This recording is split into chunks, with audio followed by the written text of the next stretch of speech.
I forgot to turn on the chat on my side monitor, so that didn't help. Welcome on in. I hope you're good. I hope your Friday is good. I hope the week was fine and all that. I'm gonna say thing. We have no news. I mean, almost no news. Yeah, nothing really happened since Wednesday, which is kind of sad, but it makes sense. Uh, I've reached a point with the app where I don't really know exactly what needs to happen on it to make it better. So I'm just doing stuff for the sake of doing stuff, which end up being not necessarily productive. And yeah, I'm just doing marketing stuff, which is not that fun, not that. Yes. I mean, it is very important, but it's just annoying. It takes so much time. The thing that I want to do is related to the images that I kind of talked about before, and they don't work. It's just it doesn't work. Like I'm trying to get like the most good quality image things, sources, and so on, and it's just really sad. Specifically when you look at the list of things that I have to basically fetch and find, I'm just ending up with so much duplicates. We kind of looked at it last time, but um, basically I'm currently on the flowers. And if you look from very far away, and that list right here is every note that I need to have. If you look closely, and you can potentially see that some of these have a different color. They are a bit like grayer than the others. These ones are the one that I have, and the rest is just pure white. The thing that I have issues with for this is that we end up with a lot of duplicates. So rose, and then rose apple, rose tar, and all of that. These things like are kind of similar. I realized that when I was looking at the roses, like the regular rose is this one. That makes sense. That's fine. That's okay. It's not this. This one is a centifolia rose, and they basically look the same. And then this one is a tea rose, which is very, very, very similar to the initial one. So that's really bad. I just noticed that I died for a second, but now I'm back. So that happened. All fine, all fine. You missed the roses, but like basically this is it looks like a butthole, so that might be the reason. Uh, but that thing is kind of the same. They look really, really similar nonetheless. And then this one is a tea rose, which is really, really similar to this one, but just kind of yellowish. So it's it's a lot. It's a lot of things that just don't make sense. It's a lot of also finding the right image that has like similar-ish as much as I can. Lighting for, you know, making sure that I can just remove the background. Like this one has a bit of a weird thing with the shadow and how remove background works in Figma. Same thing here, like the drop shadow doesn't go through, so that's annoying. But like that's a lot of work, and there is only there's only 700 notes um, for flowers. God damn. So I don't know if I will have everything. I said that on TikTok, and I think I will not. But like anything that is related to Afghan rose, Alba rose, Alpine edge rose, uh, it's a fucking rose every time. I'm guessing the Alpine Edge rose is going to be similar to the wild roses. The wild roses are here. That's the wild roses. So, that is way different, and it makes sense, and you recognize that it's something different. But yeah, I don't know. There is also like the irises. Of the iris, there is the black iris, purple iris, of the lilies. The thing is, the lilies are kind of different. Like they have different. I mean, this one is not a lily, but it's kind of lazy in a way. Um, that it's annoying. The image is annoying. I have done the fruity ones, and that alone was a lot. What I decided to do, same thing for like the apples. I decided to say, well, what makes sense to have? Like most of the apples make sense, but like apple mint, apple pulp, apple sherbet, don't think that's necessary to have all of that. So maybe it's just gonna be if the notes contain the word apple, then we're gonna use the apple itself. I made the conscious choice. Chris, what call it? I made the conscious choice to have red, green, and yellow apple because they have distinct smell. Yellow, not really, but kinda like at least red and green makes sense.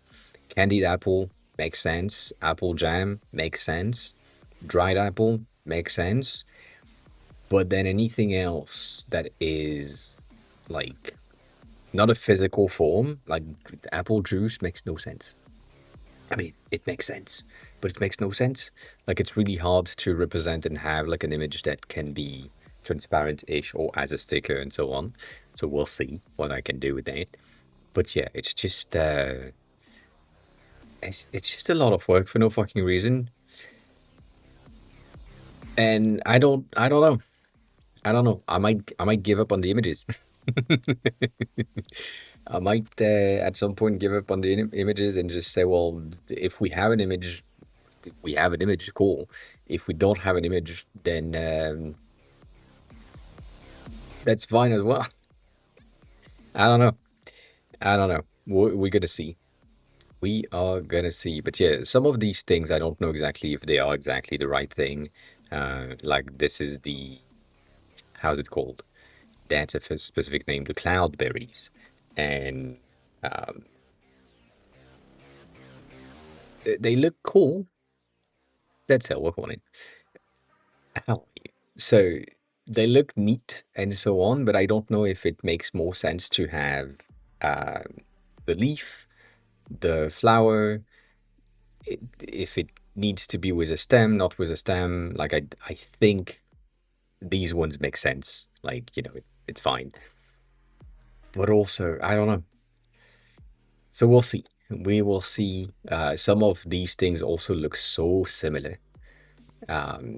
Like yeah, you do have a lot of really cool jams in Sweated.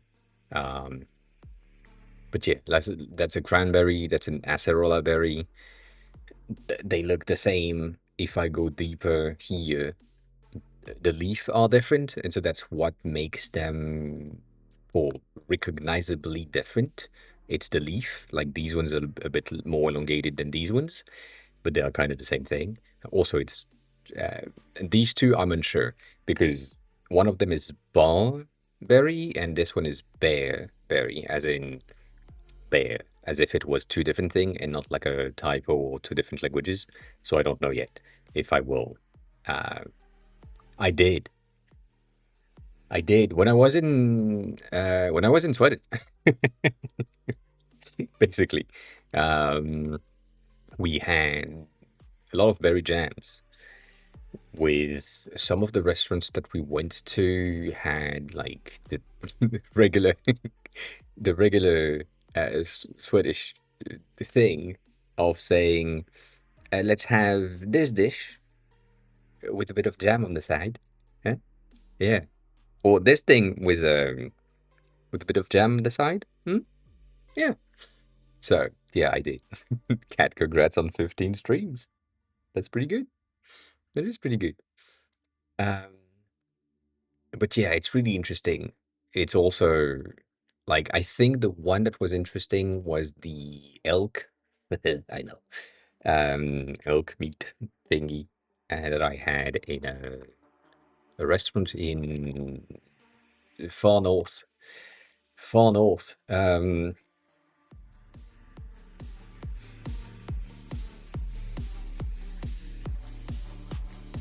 I think somewhere around Kiruna was where we were, or did we stop before? I forgot. But yeah, no, I think it was around Kiruna, which I'm pronouncing very Japanese. I know. Um, Sweden. But Sweden. You want me to sound it in French? Sweden. Hmm? Sweden. This airport was painful. Um, that that was painful.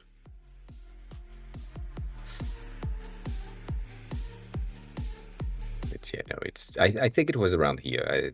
As far as I remember, uh, Kiruna was really nice. Yeah, I did.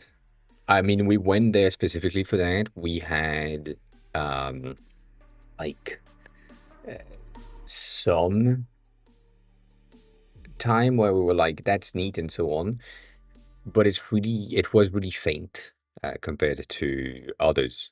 And also we discovered at that time, and it was 2018, 2019, that the phones that we had were not meant to be in the cold. Good job to take pictures. And then that the phone that we had couldn't really take long exposure stable enough to have like good pictures. So it just ended up being kind of bad. But let me see. Mm, mm, mm, mm, mm, mm, mm. Uh, Maybe on this one's. Nope, not even. Uh, that's one of the restaurants. Was pretty nice. The elk was around here, next to me. Um, but yeah, no, overall, I didn't really have like a ton of things. Let me check if I can just, do that. I feel like we have a full album at some point, but yeah, you can't really see them. And even if I was to show you like the pictures themselves, just like unstable, not really green, not really good looking. I think we had like one time that was a bit better, but yeah, it's kind of sad. Most of the most of the good pictures that we had was when we could basically sit down and be as stable as possible and hope that the battery of the phone didn't die in the time of taking the picture because of how cold it was. Um, Nonetheless, really cool. Nonetheless, really cool. We had like very good snow, very good temperatures for me. Like -46 was really neat. Um, Good food, kind of cold for some people. But yeah, overall, like that's not the best like Aurora situation. I think I have like another picture, but I doubt. Yeah, this one is not really. It's from the plane, so obviously you have like a bit of a more closer to the lights. Um, but then again, I think I talked about that before. Um, the and this is not like Sweden. This is uh, Greenland, I think. This is from a flight coming back from Japan. But basically, what I say every time from here, from this point of view, is that you are seeing the light and the colors, you are only seeing them from your phone when you are in a plane. Otherwise, it looks like just faint cloud. It's kind of white, but then you put your phone to the window and you're like, oh fuck, that's green. So it's really interesting to discover that. Not that it matters, but yeah. But yeah, it had like potential, but not a lot of really good outputs when it comes to Sweden specifically. Most of the things that I had in there were like small. But yeah, Kiruna, Jokkmokk as well. There's 2K, so there's probably a, you know.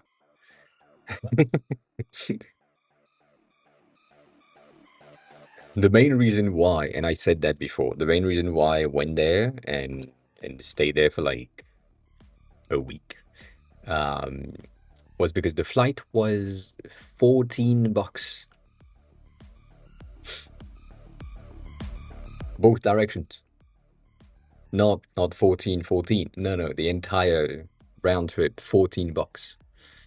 Uh, and basically the other people that were with me, the guy that like said, "Oh, you know what? We should go because it's $14."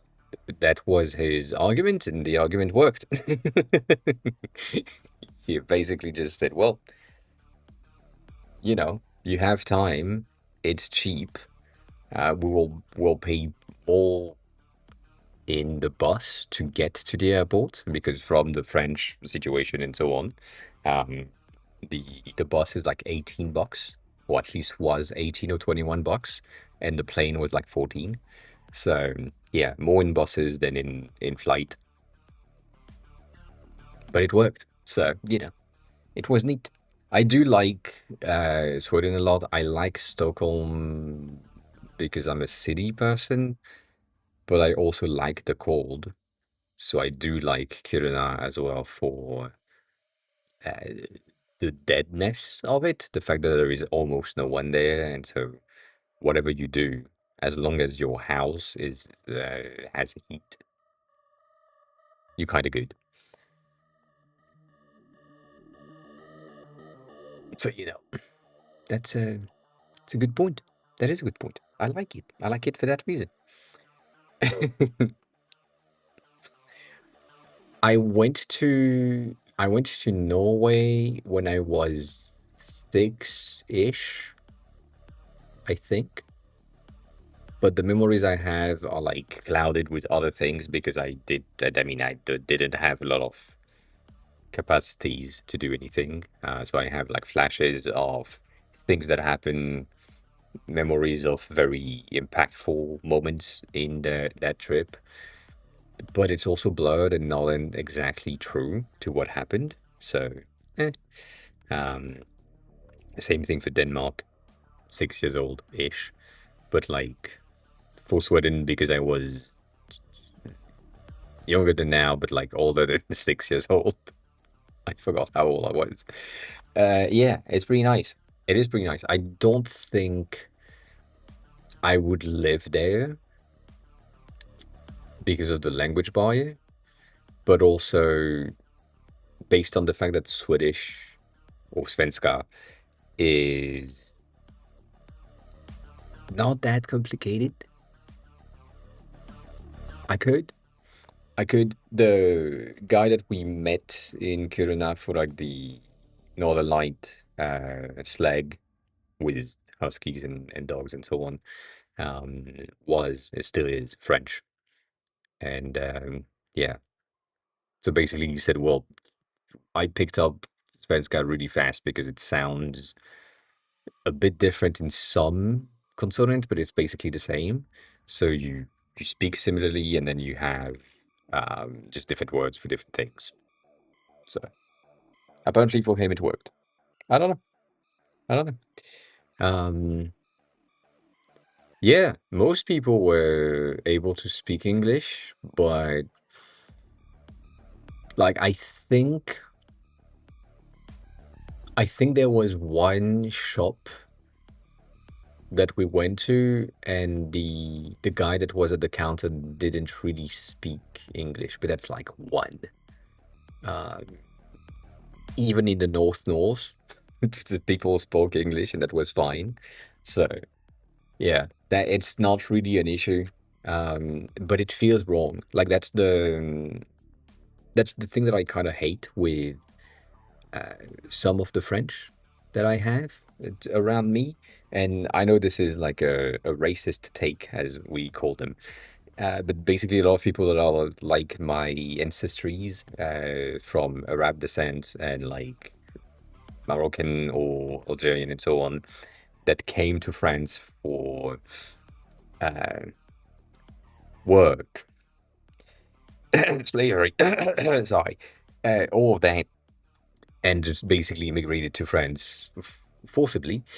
And a lot of their families' parents basically just were born in Algeria and Morocco and so on, and then moved to France and have never learned the language. And so in the house, because they don't leave the house, they spoke Arabic, whatever version of it, and they never learn French, and that makes no sense to me. And so the issue that I have with the Swedish being able to speak English is I'm scared that I wouldn't necessarily like integrate well because people speak English and I can just get away with it.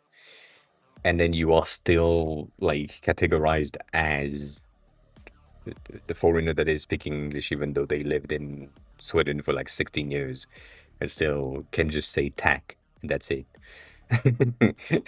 This is like, goddamn.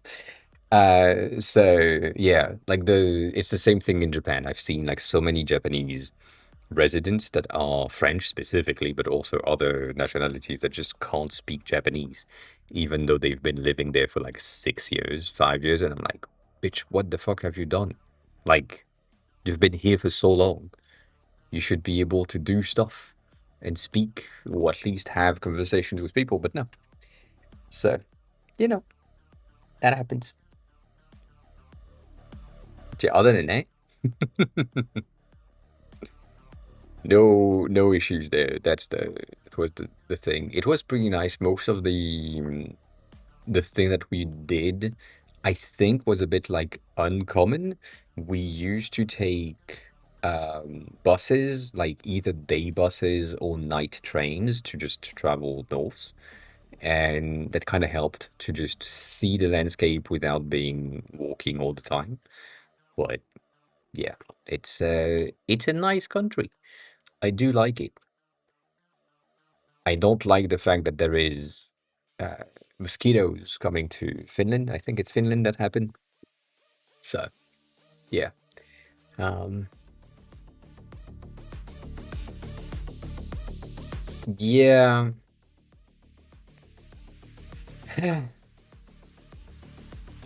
I did the thing that I preached, by the way, which is pretty good. I don't know. I am biased toward Denmark for one reason. Um,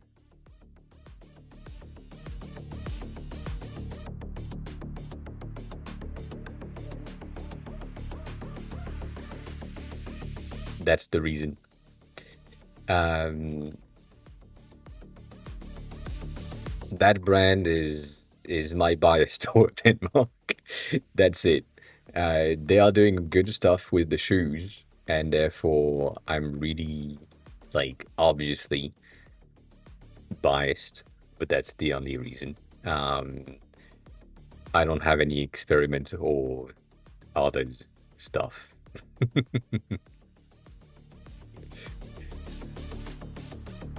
But yeah, no, I don't know. I think for now, for what I remember from Denmark and from Norway, which is not enough, I can't really form an opinion. I know you're joking as well, but yeah, can't really form an opinion. However, Sweden, because I've been there for 2 weeks, no, for 1 week, um, willingly on my own. Yes, that makes more sense. I do like it. I do like it. But yeah. And the speaking is kind of sad. The thing that I was about to say though is I've been shitting on Pingo AI for the past, I feel like for the past year, for many reasons. Um, but the main reason being it's an AI thing that is usually targeting like learning Japanese. So because I do test things out, um, I tried it out. I downloaded it and I tested it out, and it's not good for many reasons, but it's good for others. So the main reason that it's not good is you start, you end up with your first conversation with the AI assistant things, whatever, in the whatever language you want. And once you have done the thing, you end up here. You see your result. You know how good or how bad you are. It places you in like a specific level. And then it gives you something like, oh, here is your streak. You've done 1 day of chatting. That's good. And so on. And then you want to practice again, and you can't because you need to pay. So in order to do test number two, to at least know if the app is worth it or not worth it, you need to pay. So I understand why they are so successful, financially speaking, because it's just like they are forcing you to pay almost immediately. It's not like a download, pay us. It's a download, test us. And if you want to do like a second chatting experience, the like non-correct grammar in some points that if I can figure it out means that it's pretty bad because I'm not really good. 1 second. 1 second. I'm back. Um, so that's the thing. It's really not as good as expected. But other than that, if it wasn't that expensive, I would be fine with it. But goddamn, like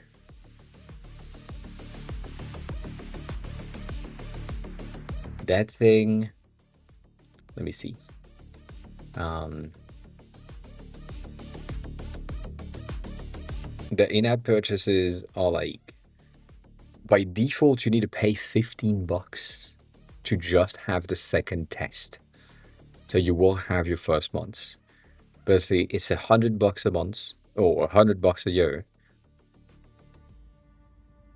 That makes no sense. That makes no sense.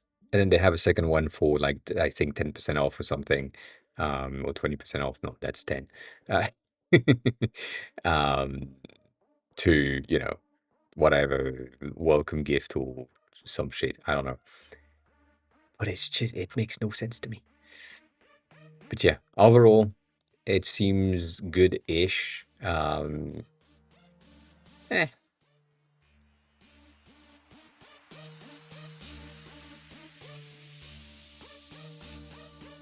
yeah, dang, same thing. So yeah. Anyways, so if you wanted to, maybe if you have the money, you don't.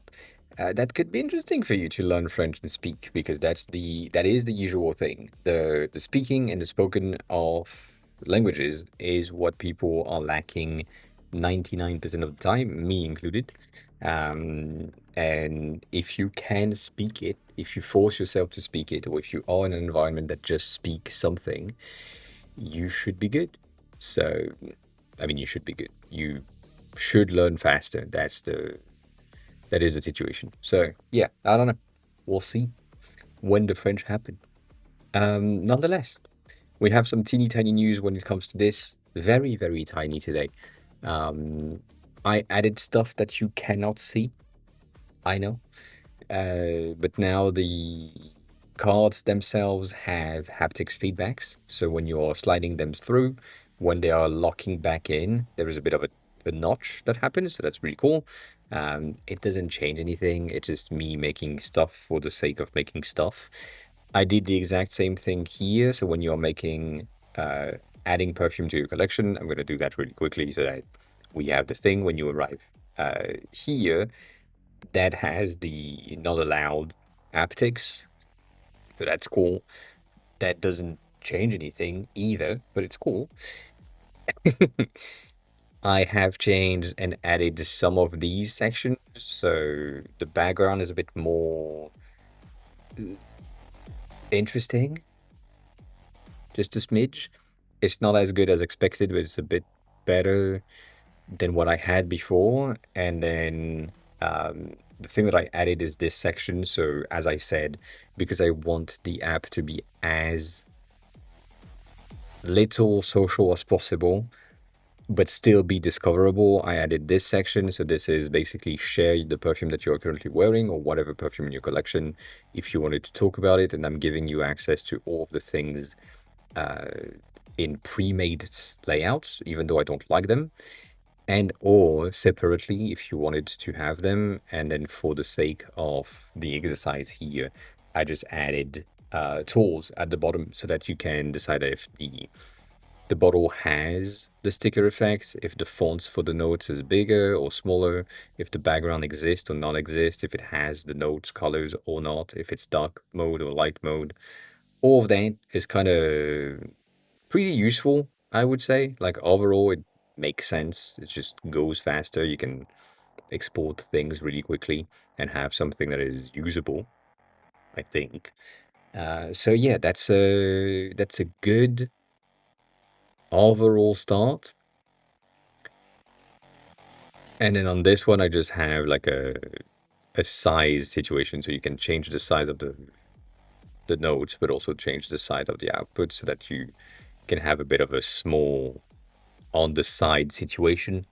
Um, no, having tools. So yeah, that's a good addition. Um, I changed some text because that's necessary, or that was necessary. Basically, the title was saying discovery every time. So whenever you switched pages, it was still saying discovery because it's the name of the main page container thing. So that made no sense to me. So I changed that. And then the tips, like tips and suggestion, was saying layering tips, layering suggestion. And so you had layering written 4 times in one screen. So I kind of changed some of the text as well here to make sure that I have something that is a bit more digestible. Did that on all the pages, but yeah, uh, it's just it's neat. It's working. We have most of the things working. This has been released, by the way. I need to push a new version for the details that I just changed today. But yeah, I think there is just like micro improvements that I can do, and I can't really do much. Like right here, this doesn't look as good as I thought it was. I never thought it was good, but doesn't really look good anyways. So yeah, that's kind of bad. I want to get the circular version, um, if that's an option, but I don't think I would be able to do that, or at least not well. Um, but yeah, if you look at what is it there, the thing that we can do now, because now we can do that.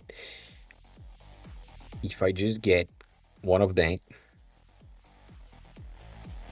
and I say that's too big,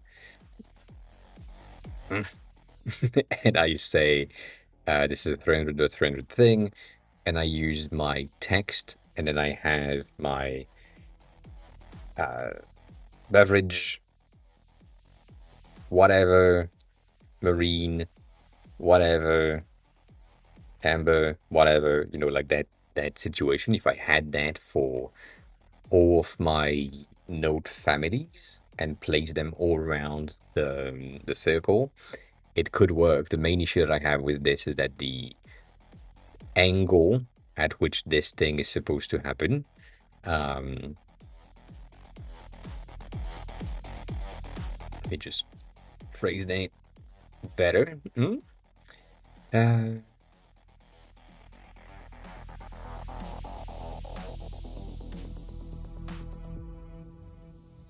there.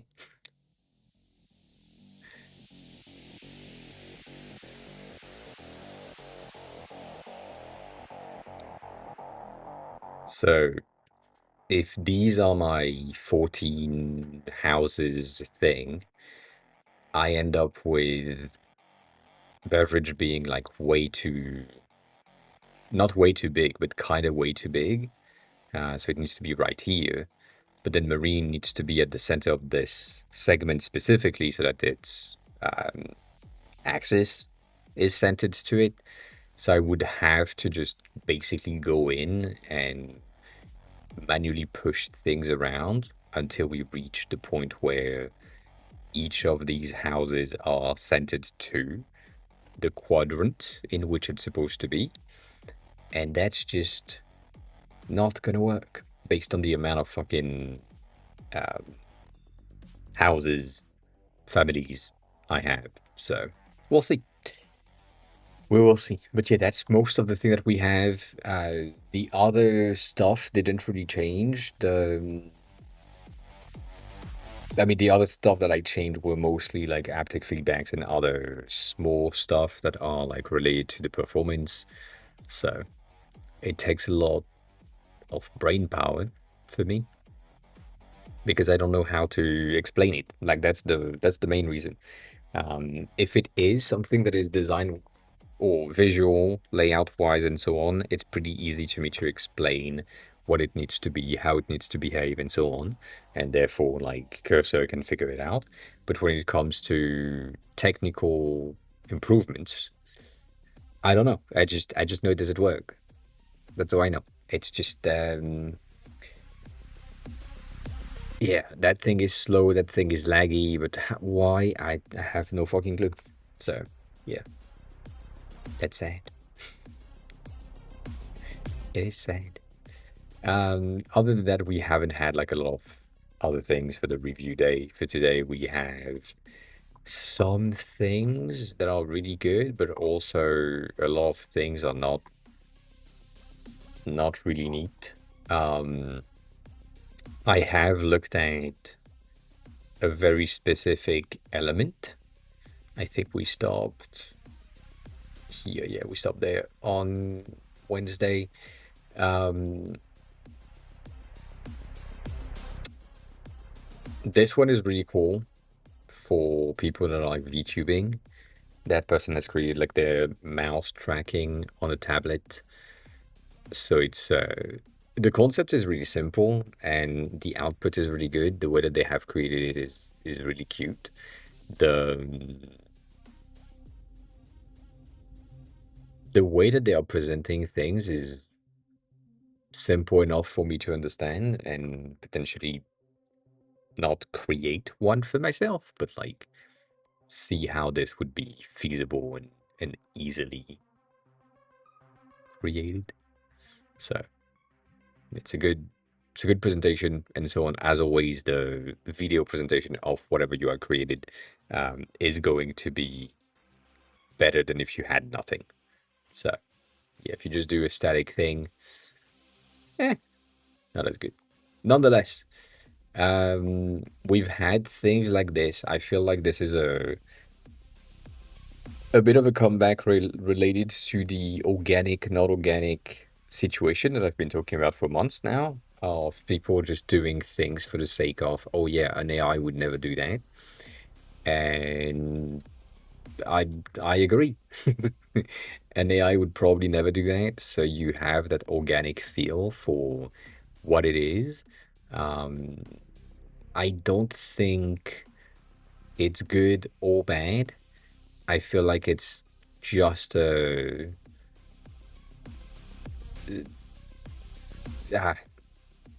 a statement piece. At least from my point of view, it's just like, oh yeah, we're not using AI generation for any of these things. Therefore, we are going to go the most organic, unstraight, unboxed things possible and hope for the best.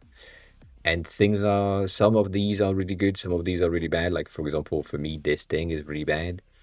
It doesn't match the rest of the vibe that they have, but it's there. There is a lot of straightness on that menu, and also it's in French, so obviously I have issues with it. But yeah, interesting take nonetheless. Um, for the things we've had this that a lot of people and specifically a lot of designers have been talking about in the past few days, because in the iOS 26.2 beta 2, this popped in, and it looks neat. We all agree, but everyone forgets something very important. Um, in order for you to get this to be working, you need your phone to be flat. And based on the fact that the camera bump is giving you an angle at like 2 degrees minimum, you will never achieve straightness and flatness by using your phone as a level, um, unless you can just put your phone as the body side without the camera bump, and that's fine. But yeah, it's really not bad of a design, but it's really bad of a tool. So if you're someone like this, that is using the level on your phone for quick stuff, that's good. Otherwise, forget about it. Forget about it. This one is just something that is coming back, and it's really interesting. Um, these are not glass. These are frosted glass from the previous versions of iOS, and it's really interesting to see how this specific design crew or designers specifically has decided to use that instead of the newest liquid glass for their presentation, which I think looks now not outdated but kinda. And so they combine this with the outdated to me dot grid plus image in the background. And that's just, it feels dated. It feels like 2022, which is fine, but it feels 2022. So that's interesting. Brain is working on different stuff. So, you know. The other thing that happened is that the Aura, my ring right there, their apps have been updated, and they're doing the same thing. They are doing something very 2022 of not using liquid glass, but using liquid glass design language. So there is nothing liquid in all of that. It's very flat. That is to make sure that it works on iOS 18 and so on. But it doesn't have any selector of some sort, so that makes no sense. They, however, have been doing something that I have been pushing for in the past, I think, 3 years, which is coming from a concept from, I think, French designer that was basically stating or doing Disney Plus subscription streaming thing concept for an app, and they didn't use spacing on the sides. So basically, they have their cards that are flush to the edges and using the bezel of the phone as the spacer. So the idea, specifically on this one, and I'm talking about the Disney one, was to have the background of the app being fully black so that it merges and blends in with the bezel and you don't really pay attention to it. So you can have like more width for everything. That is an interesting take, but the fact that Aura is doing it as well is kind of weird because their cards are really, not that they are needing the space, but they are kind of needing the space. And then on my phone specifically, there is a screen protector that doesn't really go to the edge of the screen. It goes like a half a millimeter before, and it's exactly where the glass cuts with the bezel of the phone. So you end up with accentuate things on the side. Nonetheless, cool redesign. It changes for once. They haven't made any change since the second version of the ring. So the fact that they are bringing this at the same time they're bringing the new ceramic ring is pretty cool. It's a nice, fresh design for the fresh ring. So, small stuff. Cool progress, nonetheless. For the people that like Stony, that's a website for you. So, yeah,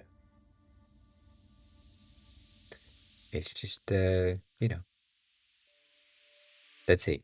That's all it does, nothing else. Someone is paying the domain name just to be able to do that because that way they can just like reference when someone is saying squickle. But yeah, I don't know. It happens. Um, this one is nothing. The new version of the iOS Beta 2 has some better glass. If you've been on Twitter, you know. If you haven't been on Twitter, you don't know, and that's fine. You don't need to know. It doesn't change anything. Um, this goes back to the stamp situation that I've been talking about for 2 weeks.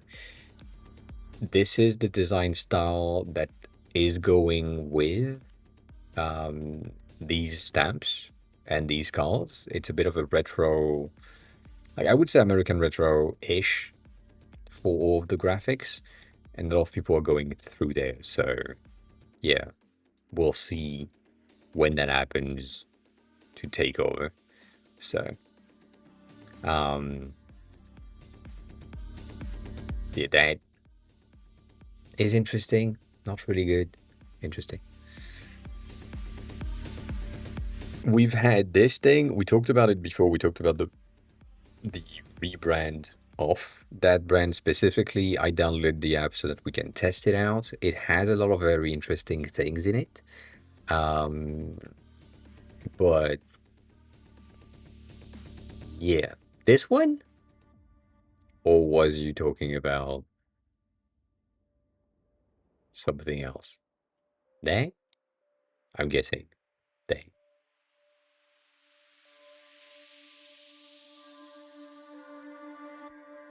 Probably. Yeah, well, eh. Designer want to be different. So yeah, so this thing is pretty interesting. They have a very cool overall. I don't think this is gonna work. It does work. God damn. Impressive. Uh, so they are trying to make me have notification all the time, and that pissed me off. So, that happens. But their overall thing and the overall system that they have is pretty cool. I feel like they have some AI usage here and there that are not really good, and they have some non-AI usage that are really good. So these ones, for example, let's say I had some blueberries again for today. It's a macro tracking system, as always, you know. um, so you get that, you can see things. I'm getting two coconuts. I don't know what that means, but it's fine. It does generate images for each of the food items, and that's something that I don't know. I don't know if it's they have generated an image before and then I'm getting it, or they are generating on demand and then saving it on device so that I have it. I don't know, but it's AI generated nonetheless. At least from the document that they talked about, it most of the creation slash imagery assets has been like AI generated, and you can see that right here. That looks like shit. That looks like shit. There is no question. It's really bad.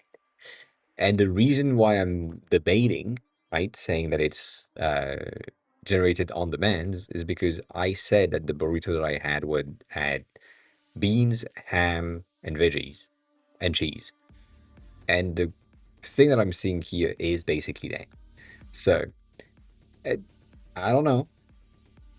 Also, they are doing these for every single items. Some of them are really good, some of them are really bad. So yeah, nonetheless, it's a very interesting concept app situation. It pisses me off for many reasons. The main reason is the onboarding is pretty cool, and most of the things that are in the app are well designed. And obviously, because I'm living inside of my own app, I don't see the details that I have in there.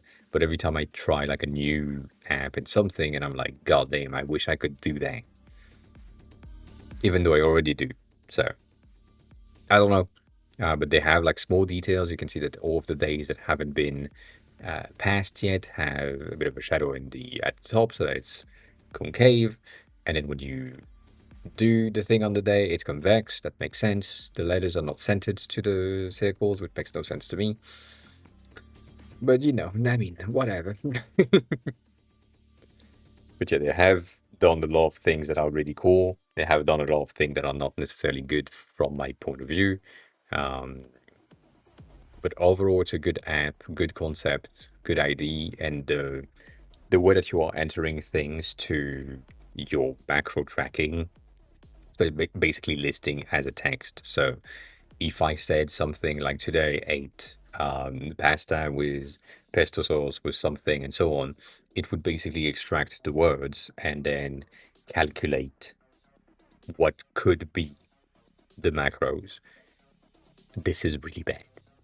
Just want to remind everyone that this is really bad. This is not how you want your macro to be tracked. So maybe don't do that. Maybe don't do that. You know. Um, Other than that, we've had again candy coming back, so more vibrant colors and a bit more highlighted on the side. So this is a callback to 2.5 years ago, roughly, where that was extremely popular, and that 2.5 years ago was from 10-ish years ago, where cut the rope was really popular and so on. So that candy was really popular at that time. But yeah, it again, design is a cycle, and we are all just cycling through. So we'll go back to that. And you know, it's fine. It's fine. Other than that, we haven't had a lot of other things. There's been small changes here and there, small presentation here and there.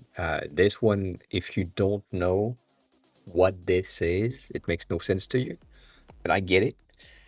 Smartisan is a phone company from China.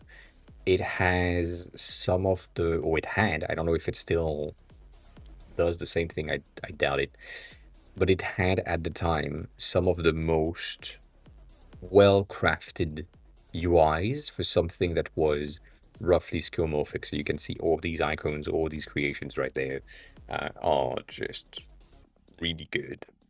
And they have such small details, attention to details that, you know, we don't see in most apps anymore. So that was a nice presentation video. That was for some of the very old one, if I remember correctly. That's kind of crazy.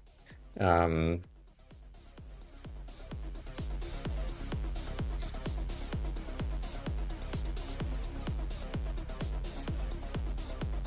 they do. They do. They just have one. That's crazy.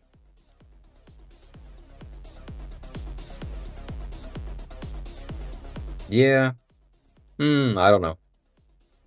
It changed. It was one of these phones that had some of the first one, the one that I was introduced to in the beginning, basically had a design language on the phone itself, which is kind of the same thing as here, where you could pick it up from both direction, and it wouldn't really bother you because the entirety of the thing would be working anyways. Like it would be flipped but still work because it had duality of all the content. So that was pretty cool. But yeah, it's a 9. I think this is an old one. I don't think it still lives, which is kind of sad. But yeah, goddamn. That looks dated. Anyways, Smartisan is cool. That's all I have to say. Um, this one is crazy. This is a live stream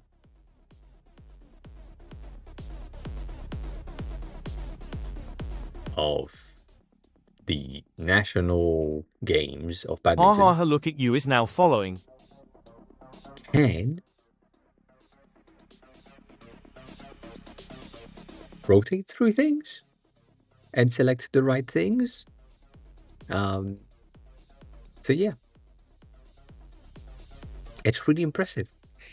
I I'm gonna call you haha because that's gonna be fun. Welcome in. Thank you a lot for the follow. I appreciate it. How are you? Who are you? How did you find the stream? Um, how do I read? I don't. That is the truth. And Cat is right. I do not. I do not. So yeah. Um, I speak. But yeah, no, that's a very impressive thing. I know exactly how the tech is kind of working. Like they have camera all over the court for sure, so you can like basically move from one camera to the other. The thing that is really impressive is the transition from camera A to camera B, um, and the fact that you can pinch and zoom and rotate things. I mean, I'm really impressed by all that. I'm guessing there is also some, goddamn, what's the name? Um, nope. I have Splat in my head, but that's not the thing. There is a very specific AI 3D rendering of environments that basically just expand the potential, and it probably uses that in real time. So yeah, um, it is.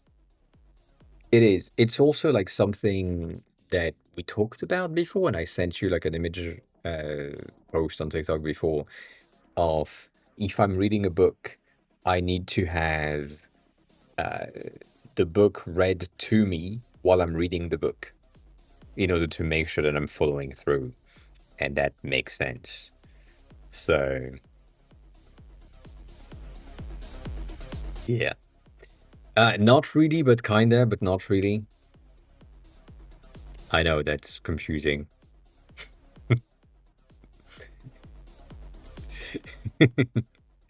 So yeah, I'm a UI designer. I'm a software designer.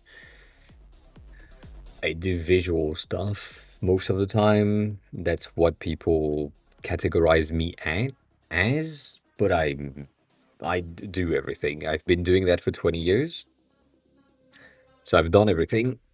And lately I've been building uh my own apps. So then if you have question, design question, feel free to ask. As always, I have answers most likely. So yeah, I can help. Um This is a bit of a pattern, even though I don't like it, but this is a bit of a pattern. I'm seeing a lot more gradient from the bottom. My app has the same thing. So it's interesting. A lot of glass and a lot of gradient from the user point of view radiating from there rather than having the thing that we had before, which is radiating from the top. So going back to this thing, and I don't think that's going to work today. Um, the gradient from prior, right, was going from the top and getting down, and the new gradient is going from the bottom and getting up. So two different philosophy. And as I said, as I bullshit my way through this, as always, um, the perfume app is radiating from you. You are the one wearing the perfume, so it makes sense that the initial color is at the bottom and then it expands. And then my Japanese app is you are learning things that's coming from outside and going to you. So that's designer bullshit, but it works. It's good bullshit. It's good bullshit. It makes sense. So yeah, but it is a bit of a pattern. And as I said 3 months ago, ish, Korean and Chinese designers and other Asian designers are doing this specific thing a lot more than others. And this is a very huge pattern specifically now that I'm seeing it going through other platforms and other non-Asian designer, um, adding a lot of glow around your elements to just get stuff. So yeah, um, not necessarily impacted or affected in a negative way. The good thing about being a designer that is doing that has been doing design for so long is that my job is safe in a way, in the sense that I I have enough experience to use the AI in the day-to-day job. Someone that is brand new, like have a good naked time, someone that is brand new and that just like wants to start being a designer has a bit of an issue because they would like in some companies' eyes, you don't have the skills and the AI can do the exact same job as you because junior dev, junior designer, and AI is basically like for them, AI is a bit above. And so you end up not really having the ability to find a job if you are like in the entry level things. You would need to know like more than just design visual, design code, than what I have to do. So personally speaking, not really. Other than that, uh, I currently am not employed by any company other than myself. That is a different thing.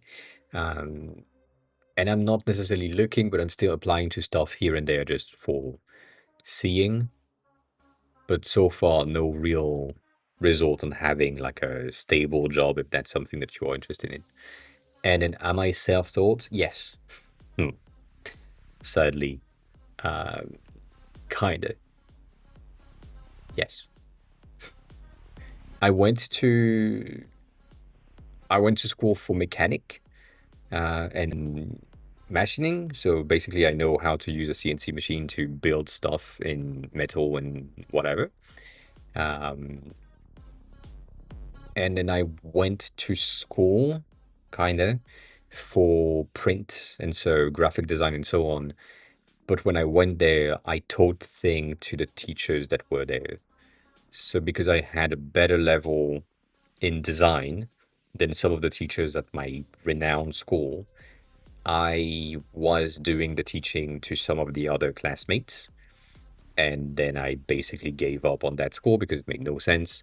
I moved to another one where the teacher basically recognized that I had the skills that he didn't, and he had skills that I didn't have at that point. So we basically exchanged. And so at some point, mid-year, it was like, I don't want to, I have something to do. Do you want to take over the class next week?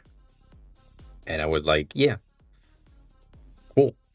Um, so that's a thing. But other than that, self-taught for everything, most of my knowledge came from me being curious and interested in the job. That's the first thing. But also, the first job that I had was in agency, and basically you have to do everything in order for the project to succeed. So you need to learn as fast as possible, as many things as possible, and be as good as possible. Otherwise, the client doesn't pay. So Yeah. I don't necessarily disclose that I have ADHD and dyslexia when I'm doing the interviews, but that comes up at some point for sure. The thing is, based on how you phrased it right there, it feels like if I'm just disclosing that I have ADHD and dyslexia, it makes it sound like it's a negative thing, whereas in reality, it's not. For some dyslexic and most of dyslexic as well, that's the thing. But like for most dyslexic, we have a 3D brain.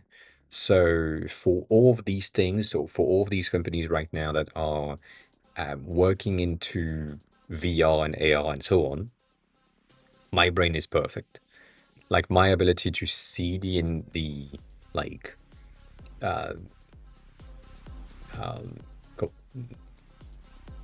environment around me, but also the UI in a VR environment for myself without having to get a headset is something that is really powerful and really useful for most of these companies. So that's something that is potentially highlighted in a way that I can just say I have a 3D brain. So I see things in my head and I can navigate and move them around. And for the ADHD, it's just like I can hyper focus on thing at times. That's the way that you say it. Like you don't say I can lose focus and be hyper focused on something that doesn't matter. You say that you are focused on one task at a time sometimes, and you're like really hyper focused on it because you want this thing to succeed. That's the thing. Um, so yeah,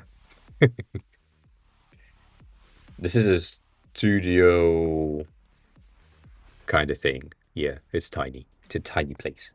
It is a tiny place. But yeah, that's all like most of the question that you had. Um, we had other things, but not much. These are kind of new in terms of illustration type. So going back to what we said last week, these designs were really popular in 2013, 2010, and then it went away because flat design kind of took over, and now it's coming back with a bit of a twist and a bit of a change for the textures, the shadows, and so on. And the reason why we removed it is because we wanted to make the interface the easiest to build. And now that we have the tech and the computing power in our pockets to do these things, we can just have that on the phone um, with no issues. So it's a nice transition from something that was working to something that disappeared and then coming back. And then coming back. This one was really fun for no reason. No reason. I just liked it. That's it. Um, that guy we talked about it last time. I don't understand. I don't understand this account. Um, and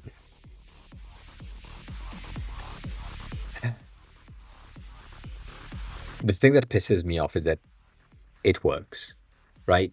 Engagement bait here is working. People are retweeting. People are talking about it, and they're probably getting paid just for that. And so when you see their work of for designing logos that are like known logo, um, it's just mm, doesn't make any sense. So yeah, for the icons that I have, for these ones, it's anyone that has like a design project that needs icon for specific use cases as a starting point. So you have anything that is related to the system, like the basic UI related icons, but you also have things that are not necessarily expected, as in fantasy icons doesn't make any sense for a lot of people. Um, Not related to anything else. Icons, that's not something that most icon pack have. So all of that is the the content, but you still have, like as I said, the system icons for everything. So yeah, it's anyone that needs icon for anything, and because of when we created this thing, and I need to change the website. It was on request, so the delivery icons were not planned to be like in the pack, but someone in chat was in need of delivery icons, so they gave me a full list of what they needed, and now we have that. Another person needed something related to SIM cards, and now we have that. And another person was looking for things for databases and so on, hard drive, and so because it was on demand, was to have some of them to do for anything that is sports related. And I put them in the middle of medical and sports because I don't really know if fat percentage, muscle mass, and so on, something that makes sense. But yeah, nonetheless. So it's for anyone that is doing like a UI or something, if that answers your question. So yeah, this one really bad. Don't like them. Don't like the fact that they are probably getting paid for that. So, and then lastly, we had these. It's similar to the thing that I've said before, and I do have a lot of issues with these, but that's fine. Um, the way that they are building their sphere or their whatever that is, because it's not really a sphere, is really interesting and really not the type of thing that I would do. They are using a lot of masks in order to achieve the output. And again, not really against it, but still, this is a lot of work specifically to recreate inside of code or inside of anything.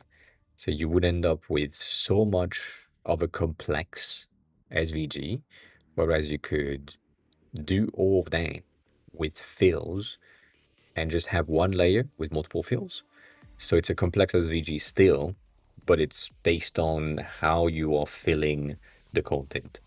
So if I'm getting here and I just get that element as I showcase every time, if I want this thing to bump out, I can simply have an inner shadow, put that at -4, for example, maybe give it like more of a spherical element, put it darker so that the edges are also like kind of bad. And then on top of that, I know that we will have a bit of an highlight. So that's going to be on the other edge, right? We know that the other side is going to work. So it's going to be probably around here. And it's probably going to be just the edge. So, you know, maybe just there.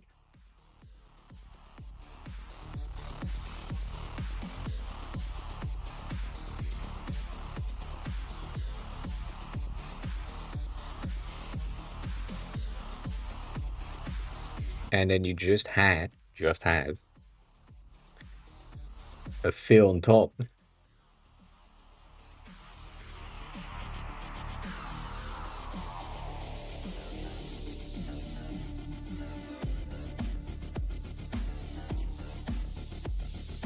And you have I mean, that highlight is a bit too strong to me. And boom, you have a sphere. And it took me like one layer. That's it. It's not as complex. And if I want to move it around, it's just the same exact thing all the time. And if I needed to like make it weirder, different shape and so on, it's just like it's gonna kind of work nonetheless. So that's an easier way to manage your content and your not your content, but like your outputs.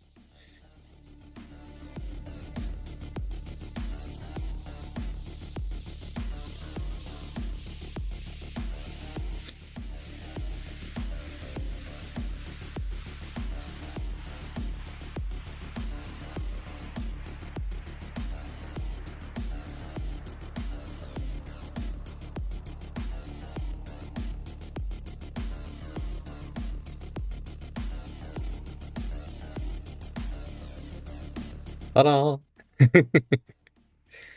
So you know, just different way of working as always. Like that's the main point. The main difference is just how people are doing things. Not saying that one way or the other is better than, like whatever. It's just whatever you want to do, but it's just the amount of layers that you have in the output will probably impact the size of the asset that you will need. So that is something to take into consideration when you're building stuff.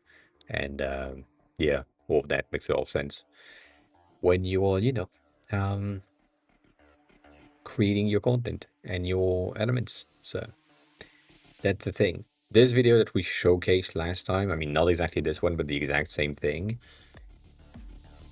is what I need to relearn. It just pisses me off. It takes so much time, but it is necessary, kinda, to just showcase the entirety of the content. The thing that makes no sense to me is, dang, I have never seen anyone outline the text in a working app. I understand that the reason why this happened is because of the transition they have created, right? So the fact that each of the numbers are coming from a lower point and sliding up is the reason why it is outlined, but I have never seen this happen in an app in production. So I wouldn't necessarily trust someone that does this, but nonetheless. And again, this is a presentation video, so it's a marketing thing. So many small detail makes no sense to me.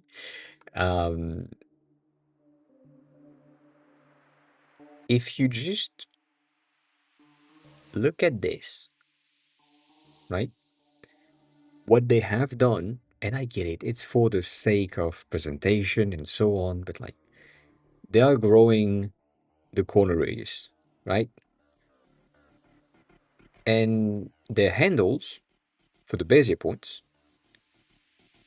are shrinking after the fact. There is a bit of elasticity to it. The fact that these are moving and the radius doesn't change,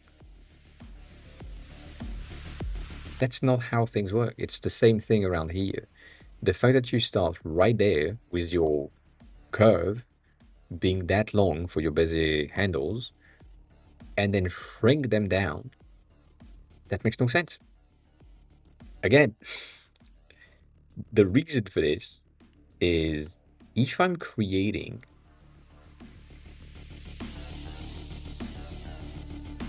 something like this, right, because that's what they have, and I have my Bezier handle being like somewhere around here, that's where they are. Let me make that red so it's more visible. And then I slide them down to reach the angle that I need to have. You can see how it changes. But in the video, as always, they are starting here, but the angle doesn't look like this. It looks pretty perfect from the start. That makes no sense. Again, I know that it's just presentation, but yaddy. Don't show that to a designer. That's the only thing I'm saying. It's just like these are cool for marketing and the people that don't know how things are built. Other than that, eh, eh, not so good. Not so good. We've seen that before and we talked about it, but this is like the comeback of brighter color. It's still pastel E for the icons, but it's brighter colors for most of the sub button. And going back to what I said before, these are really popular now for the sake of getting against flat design. So adding texture, adding stars, adding highlights, and so on.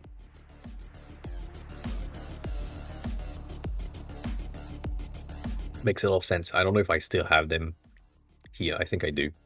Um,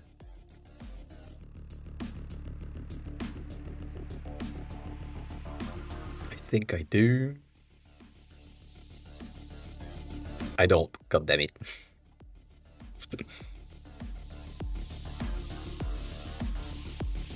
Probably have them here.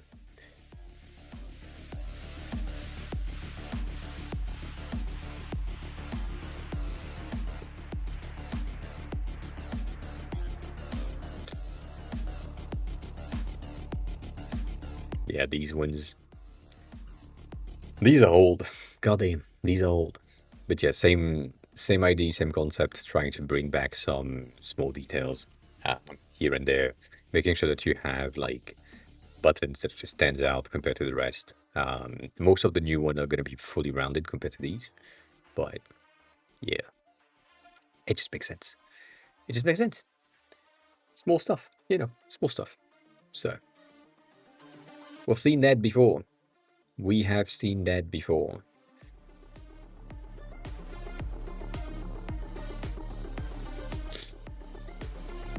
Hmm. Hmm.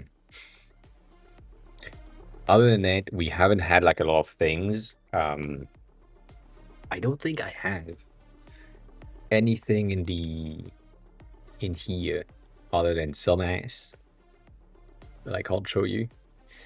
That has been really good. There has been some things in Xiangsu, but not too much again. Um,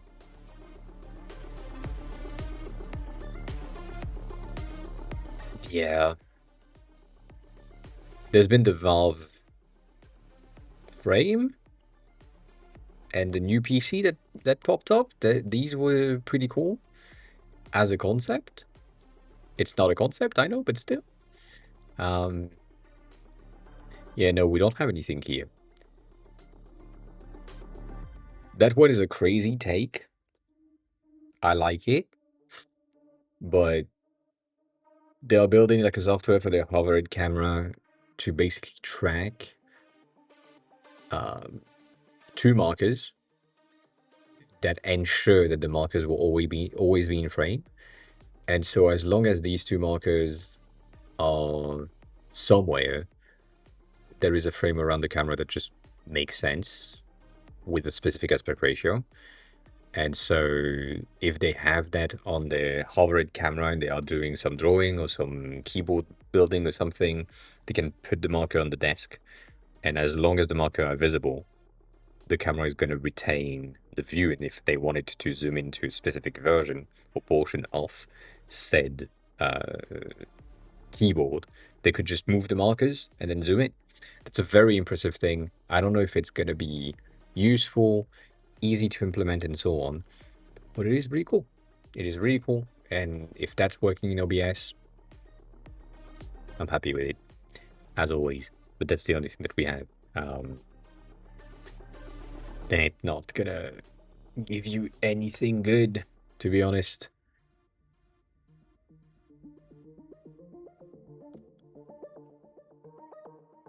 Yeah, more stamps, as always. Um, these new stamps are good though. Not gonna lie, these are pretty neat. Of a very, very massive output card. Not very much as stamps, but it is in the stamps department. Same thing as these ones, like very much stampy for everything. They are doing a ton of these patterns around here, so that makes sense. Other than that, not much. Not much. We've had nothing compared to last time, to be honest. I'm still looking for the best fonts, and I really want this one, but I can't have it. So yeah, I uh, I need to find a font that does this. The reason why this one is the best font is because it is able to do plain English and Chinese, meaning that it's probably like multilingual, very strongly multilingual. So that's really cool to me. Um, but yeah, good stuff nonetheless. Other than that, nothing else. Other than that, nothing else. So yeah, as always, if you have like design question or anything else, feel free to ask. If you have projects that you want me to take a look at, give you some feedbacks, feel free to share the links. Then yeah, we have like not much. As said, the only like update for the app is just cosmetic, kinda. Not really, but kinda. Um, but yeah, it's um, it's really annoying right now to not be able to find or think of any features addition and or how to fix the issues that I currently have from my point of view inside of the app, just because it's just, um, you know, eh, eh.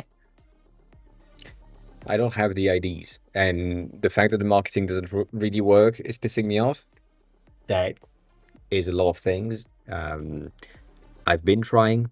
I've been sending DMs and so on to make sure that I have like the maximum reach as or as much reach as possible, but it really isn't doing anything. So yeah, I don't know. We'll see. It's neat though. Like again, most of these things are stuff that you can't really see through the stream, but like just the ability to have haptics on these. I'm guessing, and I mean guessing, not really, but like I'm wanting to have this thing, like the fact that the coins are gyroscope based, right? So they move, um, specifically these ones, the bottom one, they move based on how my phone is tilting, not tilting, and so on. That's pretty cool. So I'm guessing it would be interesting to have these inside of this one in some department, not in all department, that's for sure. Um, like if I add that here, that would be way too much, or it would need to be very, very, very slow and just like a situation of it floats and it has inertia and it can only go like minus 16 degrees and minus 8 degrees or something like that would be the option, but then it's a bit of a weird thing because all of the bottles would shift and pan in the exact same direction. Whereas when you're looking at it right now, they don't really have the exact same angle every time. Like there is a bit more organicness to it. It's randomized, so nothing organic, but you know, like that's a thing that could benefit from a bit of tilt shift situation. Um, but you know, just a slight amount could be good. Other than that, I don't think I have any other places where that would make any sense. The other thing that I would love to do, and I know for a fact I cannot do it. I don't have the skills, so you know that's something. But when you're looking at these presentation cards thingy, and if you look at, I don't know, let's go here for example. If you're looking at the widget section, um, who would be a good widget for that? Hmm. Hmm. I I guess probably that view specifically of having the uh,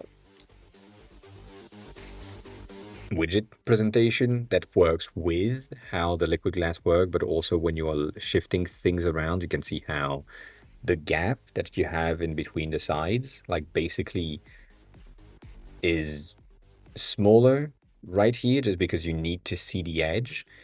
All of that would be so good, but I don't know how to achieve that. So, yeah, you know, at some point, that's probably going to be something, but I don't know if I can. So yeah, that's where I'm kind of stuck on adding content, adding features on the app. I just don't know. I just don't know. And I don't have enough users right now to be able to tell me we need this. Um, we passed the 100, which is good. We are at 122 right now, which is not much, but in a week and a half, that's something. As always, the starting is usually slower than later, unless you're building a Japanese learning app, in which case I don't understand, but I got 2,000 users in like 3 weeks. So, it happens. But yeah, other than that, it's just like a matter of adding some very small transition highlights and so on to ensure that everything works. Um, so it will work. Stony, hi, welcome in. Good day. How's everything? I'm currently complaining. Don't worry about it. Don't worry about it. It's been fine. I don't know how to improve some of these things. Like that's where I am right now. I've been in it for so long, and I've been in it all day, every day for the past 2 months, that I see things that most people would not see. That's for sure. I have things that most users will never see.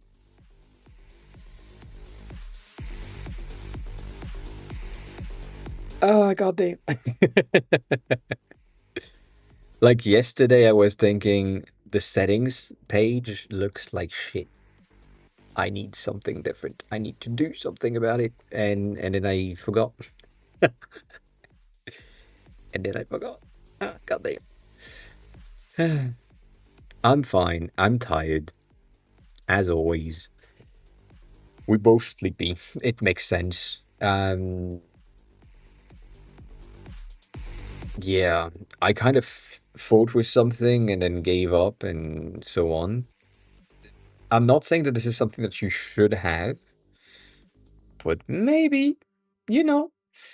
Um, in the movie TV show page thing, if you can, I don't know. You might want something similar to what I just did today.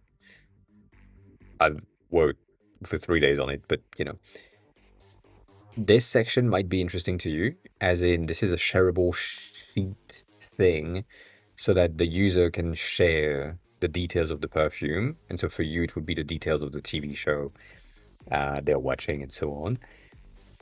It doesn't really matter what it is. The main goal is to have your logo in the top right corner or bottom left or something, so that the logo is somewhere and recognizable and people can just ask, oh, what app is that?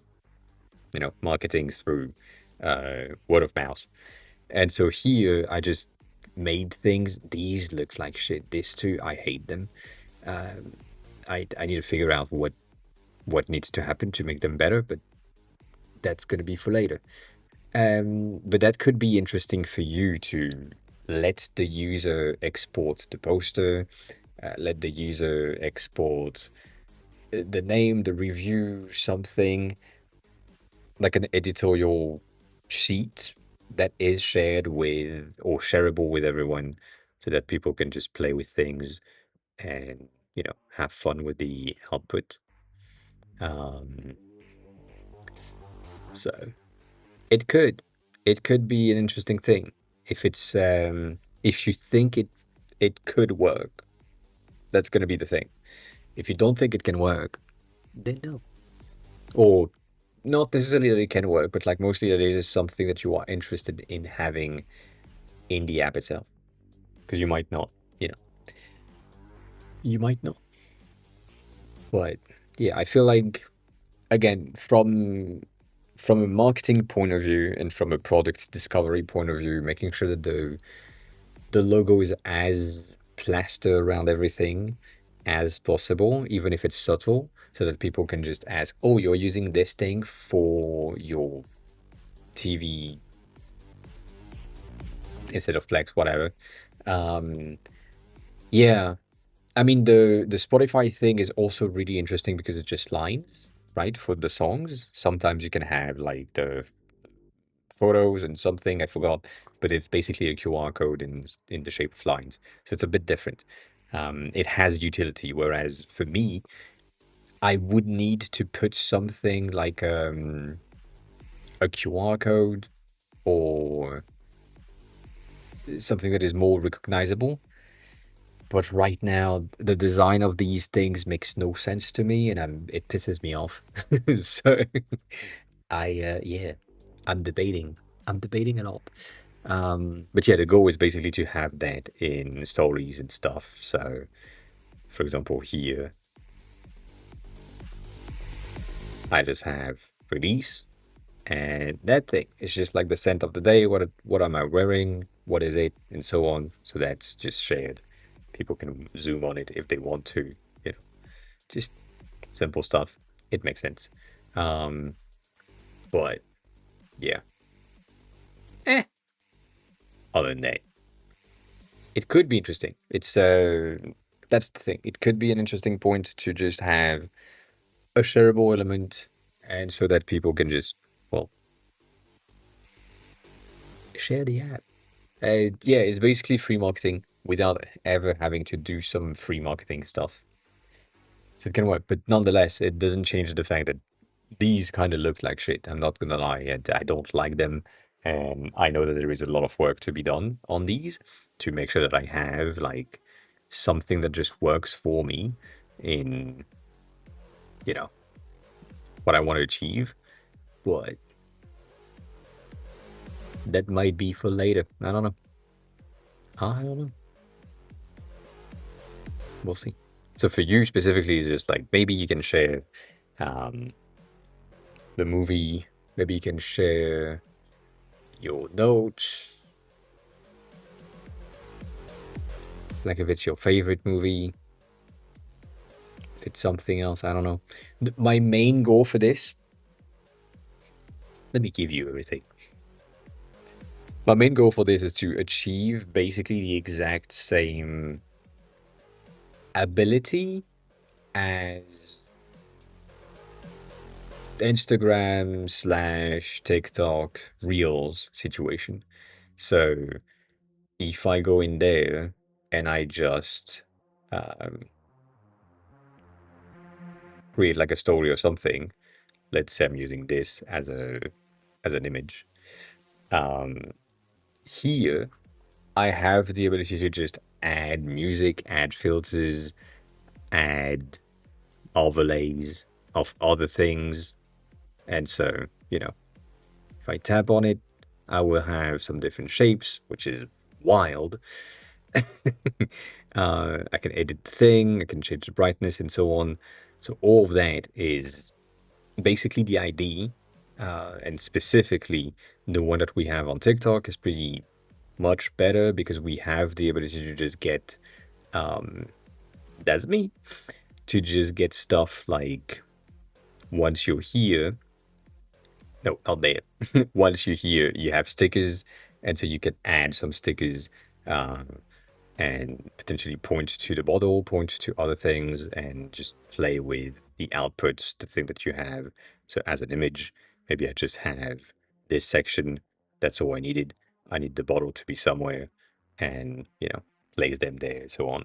But it's a lot of work. I do agree with that, but it can like that's the point. If you ensure that you have your logo, or at least that it is recognizable enough, you end up with the Strava situation, right? Where basically uh if people talk about it, or if people see the image, they kind of recognize it, and therefore you gain popularity by, oh, people are using this thing instead. Like that might be a thing. I don't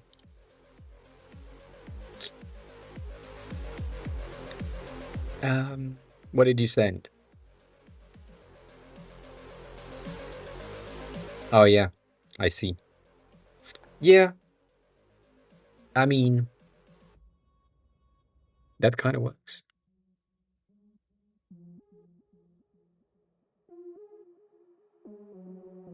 Specifically because you can do that in no time. Like that's the reason. Not necessarily the version that I want to have where you have like freedom of placing things everywhere and so on. But something like this is such an easy generation for you and based on what you currently have because you have your backdrops. So you already have backdrops available. You would use the basic one. You have the poster. You would use that. You have the name and so on. Then you would have your logo either here or there, wherever. Inside of the card would make more sense. But you would output that as an option, and nothing else. Not these two, not the creation one. Just that as a share your favorite movie or something, and it's just a nice card that could be nice if, again, that's an if, and I don't know if and when you decide to have some sort of a backlink ish, I don't know, maybe a QR code that sends you directly to the search for that specific thing. You know, if you have a catalog at some point and it's on the catalog, that's a thing. Um, so yeah, I don't know. One of the things that I kind of want to do as well is like that's a that's a me thing, but it might work for you as well. I've been saying that a lot. Um, because I'm planning on adding stuff to the database, and when I'm saying stuff, I'm saying more perfume. I kind of want to be able to share, like, oh, new in the database this week, brand, you know, like something like this. And I will do that manually for sure because it's going to be better to do that in Figma, but we never know. Um, if I can do that in the app directly, you know, why not? Why leave my phone? Um,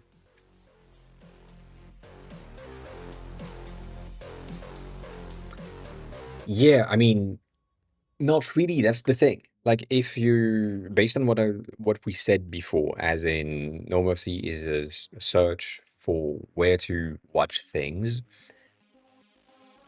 kinda. If you arrive on the page that is a No Mercy page, even if it is a not logged in, not accessible thing, it's your app and your interface. Like that's basically the goal. For me to achieve or arrive on um,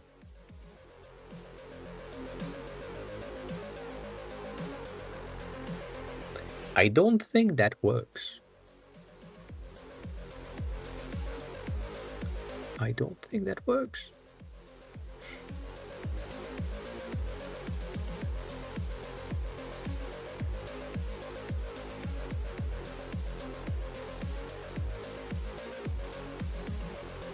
I logged in.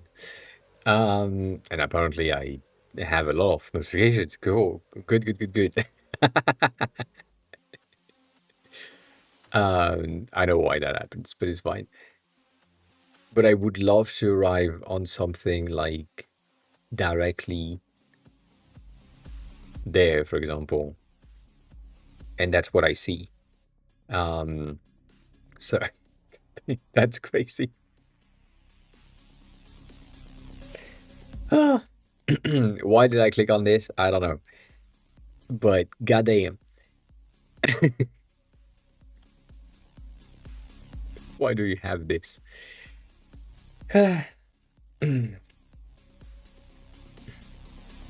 Nonetheless, I'm happy I haven't scrolled through this.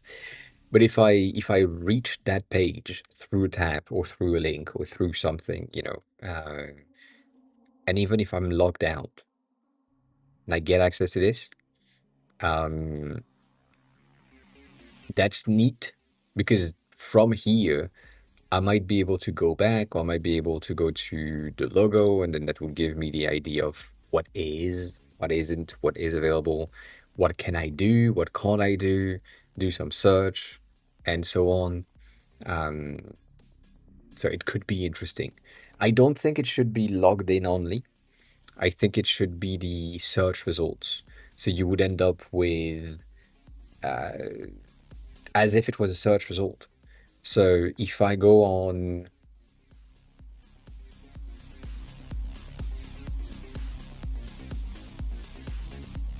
is it open? Is it app? Yeah, if I go here, right, and I look for, I don't know, uh,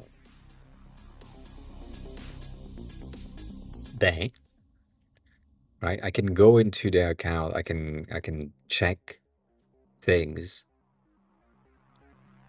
and it's just the database, but I don't have the play button. Like I would need to be able to log in order to play something, but that's not the case. So I can't play, but I still have access to this. And so for you, it would be simply the MovieDB API, and that's it. And so you just have the same interface in the web or in mobile or something that just state and shows you here is the thing, but you can't do anything with it other than creating an account, having your own server, like creating your own server and adding it to your server, um, or using one of the just watch section to figure out where it is and where you can watch it. That would be good.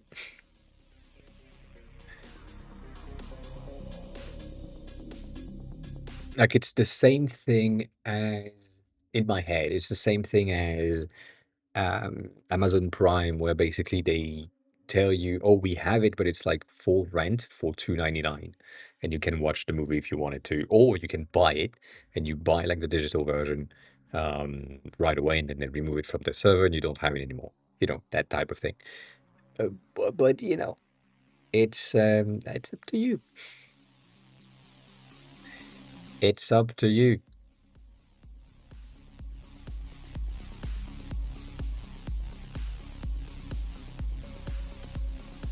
That's so much not in order. Makes no sense. But you know what I mean? Just having access to a shareable thing, a shareable sheet, kind of helps for discovery of the app in the grand scheme of thing, because people will arrive on something that has your logo, has your interface. They kind of can see how things could work without doing any of the working, and then they can get in. But yeah, there is a bit of a right. Nope, not that word. An expectation. Yes. There's a bit of an expectation with your product that basically doesn't necessarily work in the sense that if you are displaying something that is a streaming service that looks like Netflix, visually speaking, I'm not talking about what is written and what the thing does, but nonetheless, if you're displaying that, as I just explained it, people that would arrive on this page would potentially expect you to have access to these things. Um, and not like, oh, you need to create a server. Like it's a server owned stuff. So I get it. I get it. I don't like the idea of not doing it, but I get it. I know. I know. But yeah, like that's the thing that you could potentially do, having like some shareable elements to just have your logo out there. Um, it doesn't cost much, or it shouldn't cost much, you know.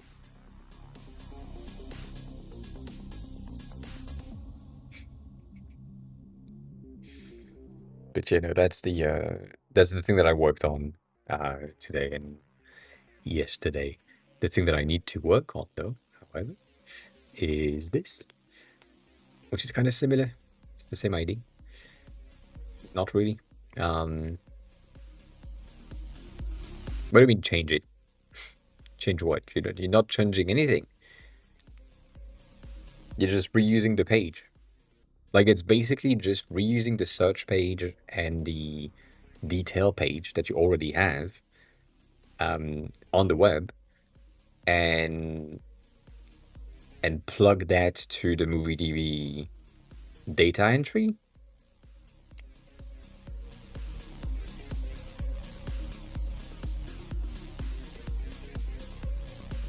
Just a skeleton.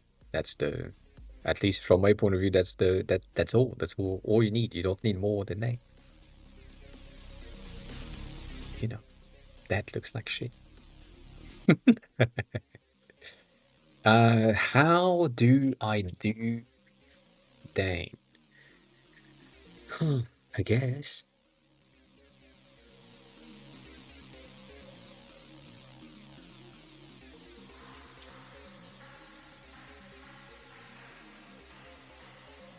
No, what I mean is, you don't get that. If I, that's not gonna work. That's true. I haven't opened Netflix ever.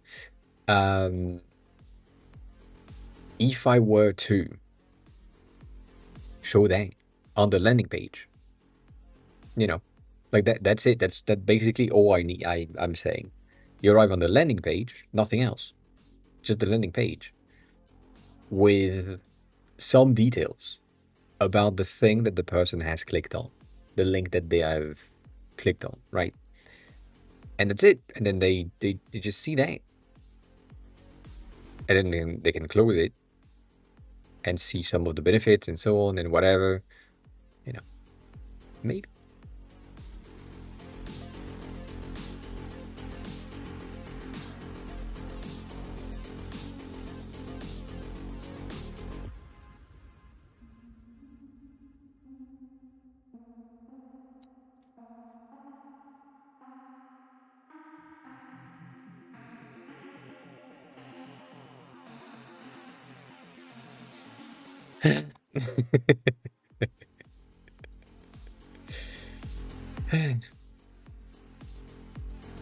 Anyways, uh,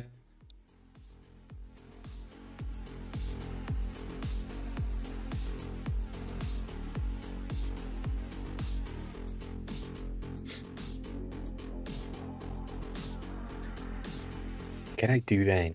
That's gonna be the question. Maybe, maybe.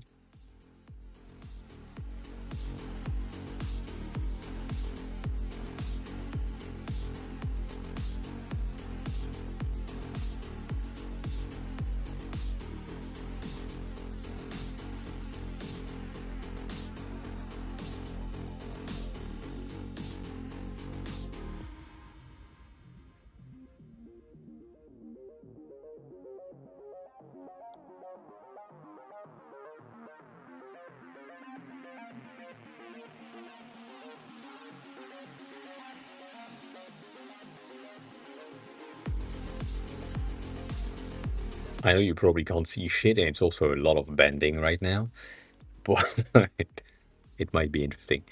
Um,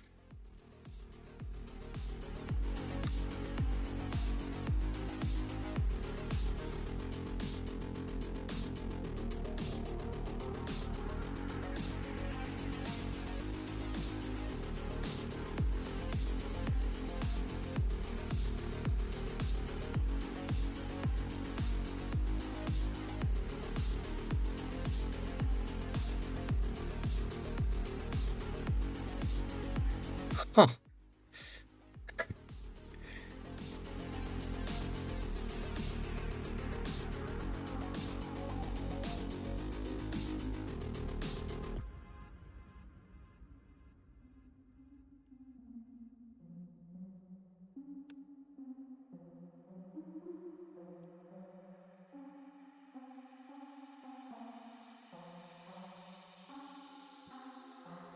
Hmm.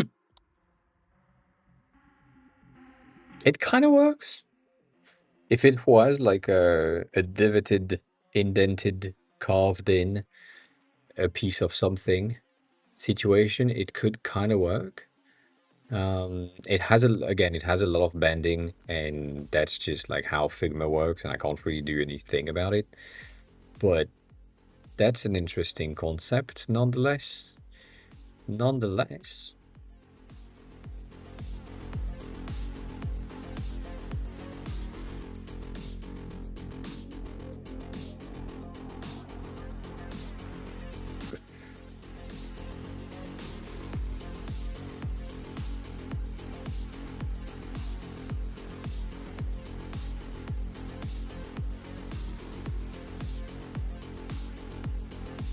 Mm.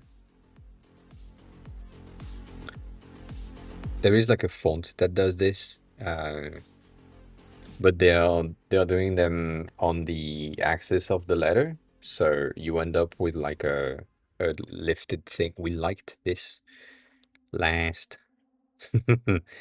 When? Did I really like this? I don't know. I did. No, I saw it. Did I like it? I don't think so.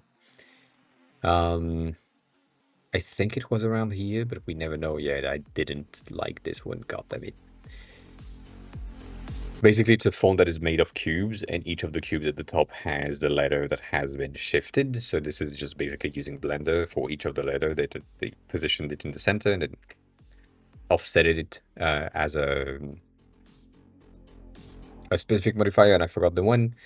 But yeah, that's an option concept ID thing. Not necessarily good, but yeah. Same thing. Like the idea here for me for this is to get these things to be the least distracting as possible, so that you just get your, you know, you see that the logo is there, but you don't really see that the logo is there. That's the idea. That's the concept for me. And if I do this with pure black at like, I don't know, 10%, 4%, and then pure white at what, 1%?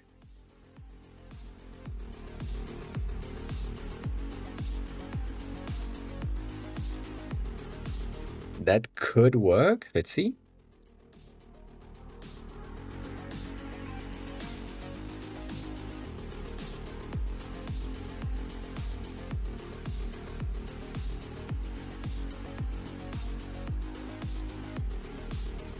Hmm. It's there, but it's not necessarily visible. I don't want it to be as visible as as I had it, but also like this one specifically is not not gonna be good. So let's see. Let's do you know what? 10% was pretty cool. Uh,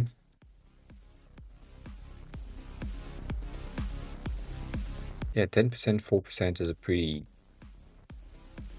good transition.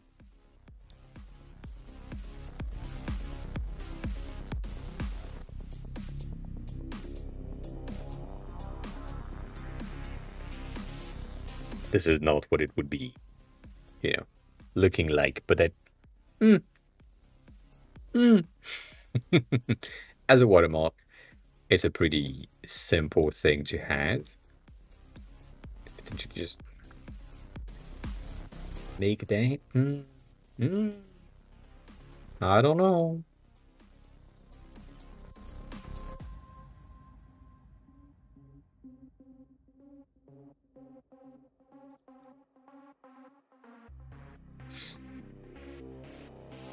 I don't know. I don't think I would be able to achieve that. That's the main issue that I have with it every time. Basically, the progressive blur creates such a weird output in pixels, and I don't really understand how that works, but like it just happens. Um, it creates such a shift in the pixel values that I end up with an edge that just looks bad. So, for example, the splash screen of the app in dark mode is perfect, top notch, nothing to complain about. The splash screen in light mode has a weird thing around the logo itself, and I need to change that. So, yeah, nonetheless, this is a cool concept, not necessarily a practical concept in any way, but just a cool concept. It might need to be like deeper,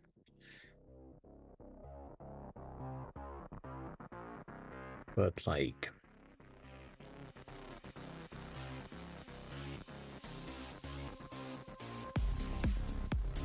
too deep is gonna be impractical.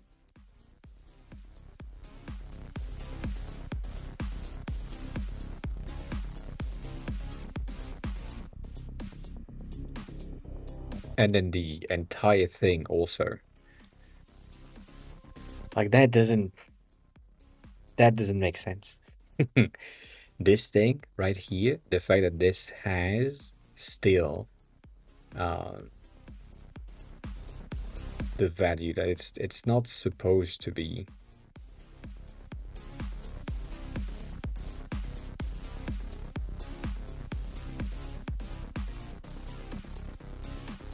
But yeah, that's again, this is one of the time where a mask makes sense. So instead of using what I'm currently doing right now and using a shadow, which would have been a good idea, using this instead will make more sense.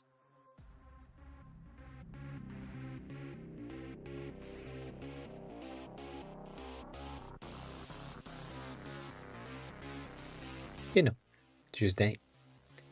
Just that. Let me bring back the blur. Let me bring that back. What do we need on this? We will need again. Um, we will need a blur on this thing, and it's probably gonna need some sort of a blending mode to match with everything. But I feel like the opacity can be enough if we just bring it in. So let's put that at 48% so that we just have this and then just play with that value.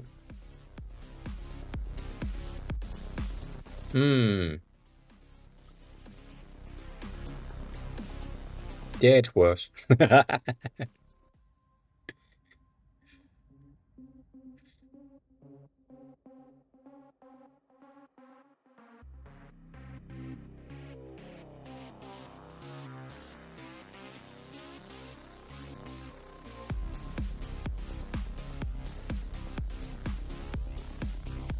I don't know. I don't know. Also, the fact that I don't have a logo, like let's be honest, this looks like shit, and I don't want to have that. But so far we don't have a name that is carvable, displayable in a way that just will make sense. So the only option that we have right now is to use um, that, and I don't like it. I don't like it. But it's the same concept. Like basically, you just use that. Probably a 2% kerning on this. At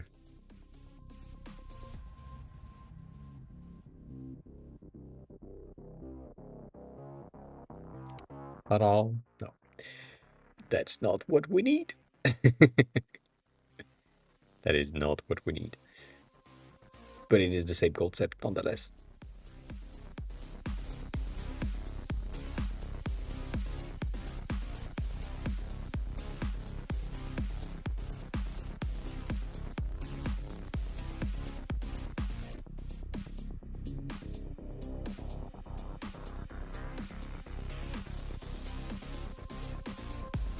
Also, I realized that I'm doing that on, as always, black on black so that you can't see shit on stream. That's the worst option that I could have taken. I know. I know. I know. Don't worry about it. It's fine. It's fine. Um,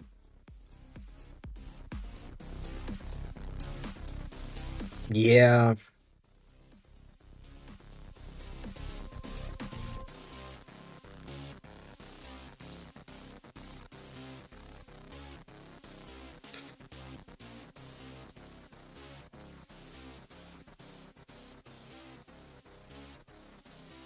Hmm. I really don't like this. Makes no sense. It makes no sense. And I'm not gonna, do that.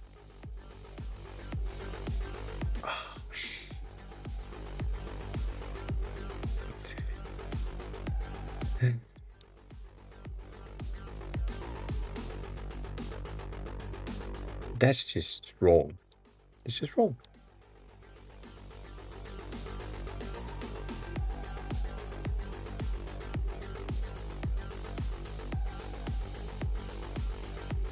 Mm-hmm.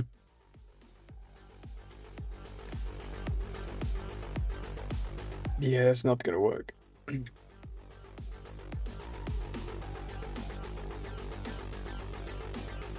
So yeah, I don't know. I don't know. It's just weird. This thing just not gonna work. Isn't gonna work.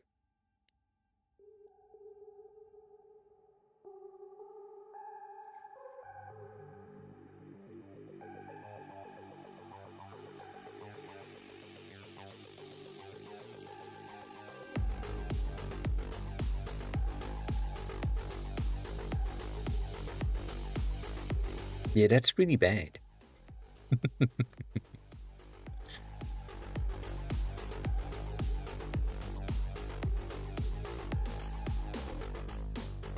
That's one of the things that I really don't understand with Figma and how they have done stuff.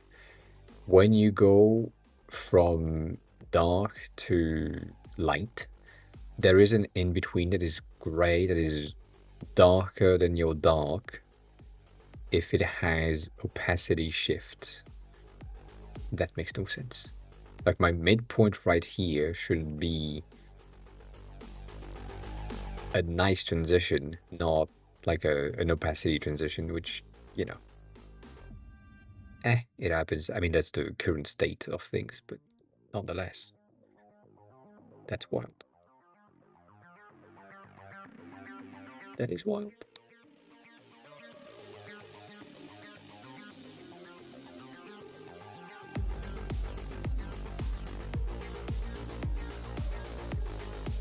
Yeah, no, that's not gonna work. That is not gonna work. What can I do? What else can I do for this? I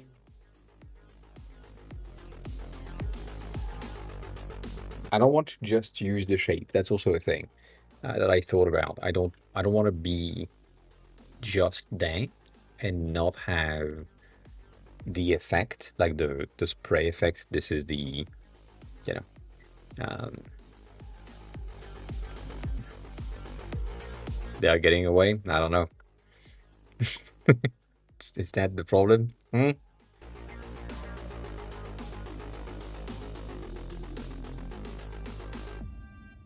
Eh, maybe.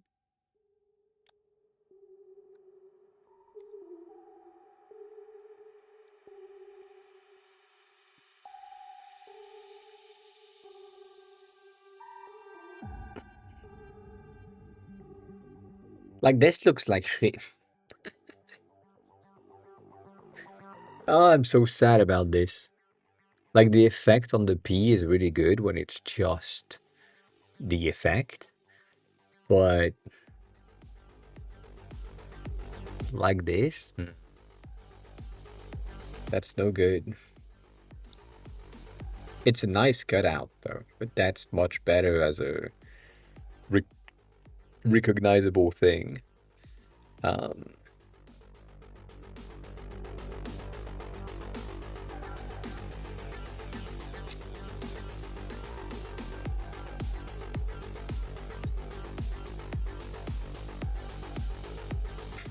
yeah, that doesn't make sense.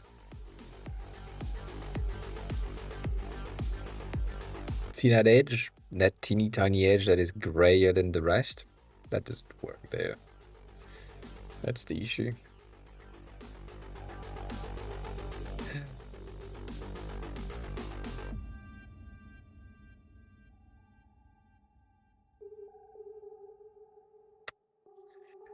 Makes no sense.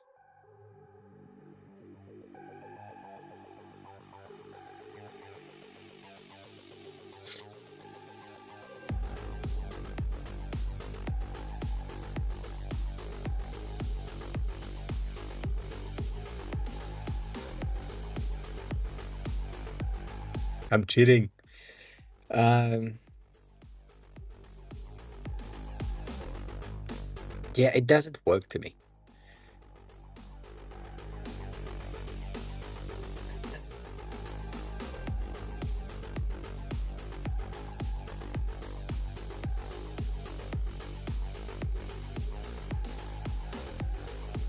It does work for this section, that glass effect transition situation. That's fine, but it's missing something.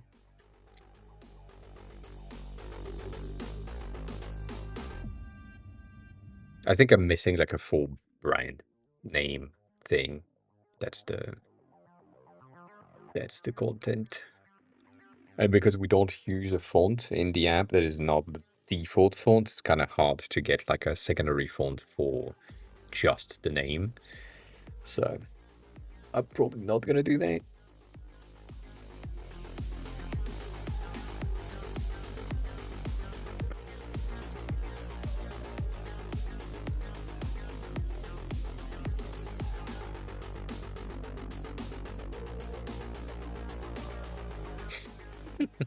I don't know.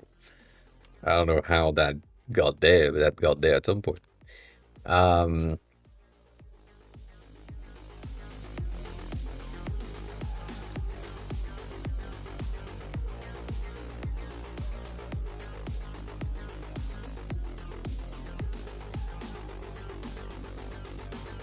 what do you mean? I will never.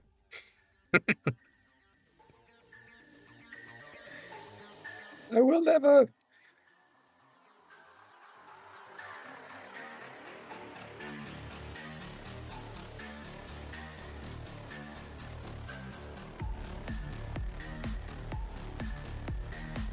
Damn. That that slaps.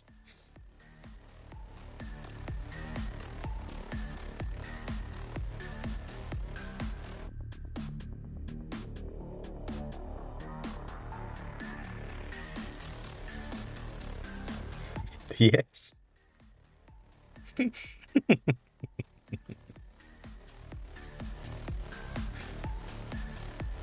The thing is, I don't know who put it in place because I didn't. I think this is like a default stuff. That's the reason why I'm saying no every time is because I don't fucking know how it happened. I didn't. I have never enabled that. So I have no clue. I have no clue.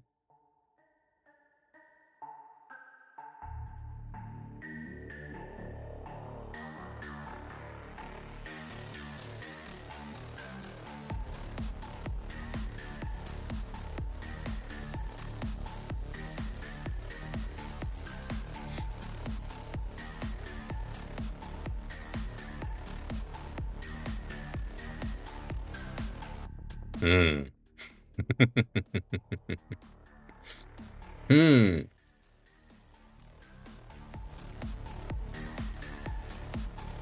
Does it need more blur? We lost it.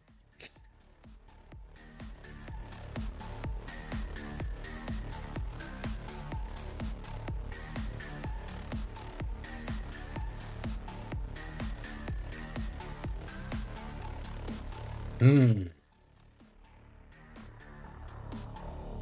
Noise level, but I think I should probably keep the full brightness, full color for this. Like that looks so much better. I might do that. Also, I died.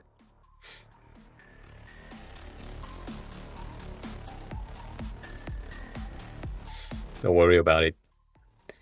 Everything is fine. This makes no sense. This makes no sense. Um. Hmm. I'm tempted. I am tempted. Especially because it's not much work.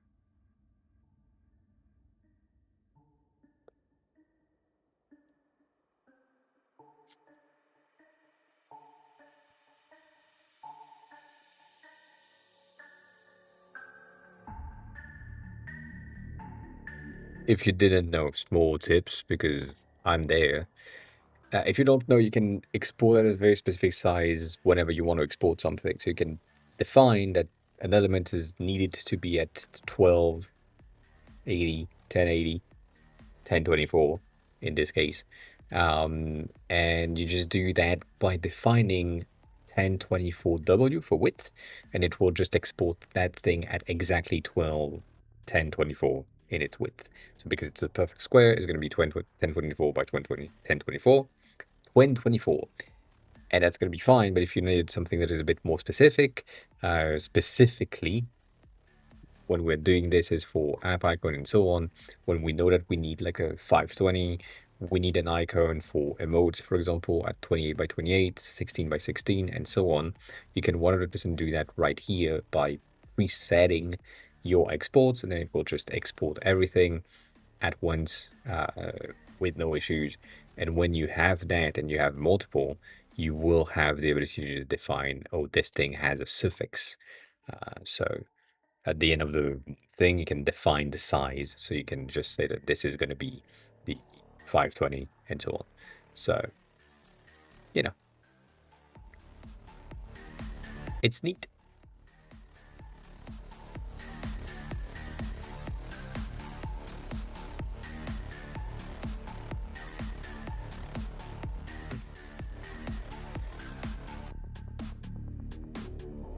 Do I have that? No. Yes? No. Cool. I need to check one of the options, or I have a white border. On what? On what you're talking about?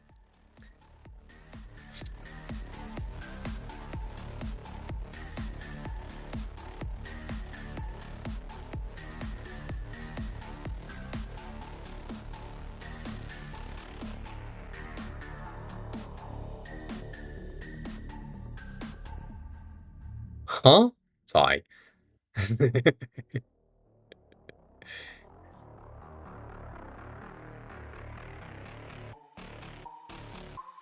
Huh?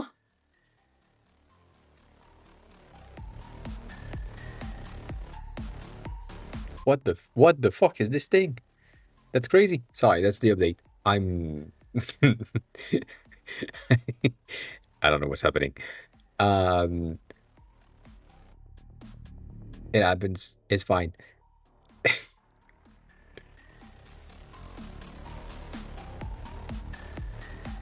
Huh, interesting.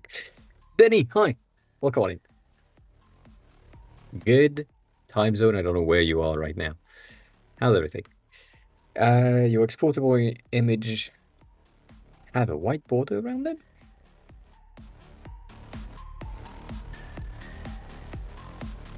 Maybe you have a border in the view, in the thing.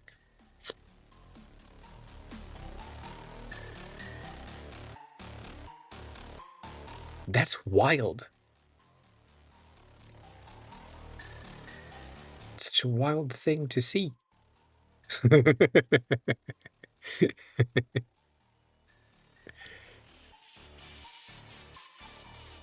It's not that cold. It's only it's 16 degrees today, at least here. Um,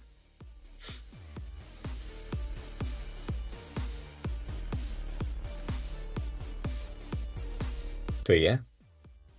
Also, that t-shirt is just like it's just size. Look at that shit.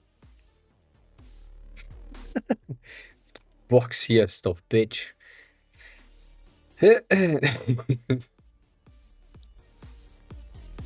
Also, yes. I like the cold. I like the cold.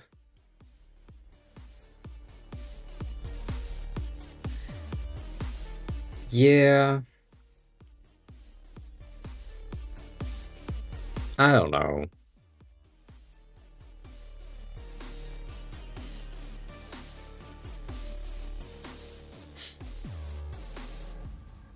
I don't know.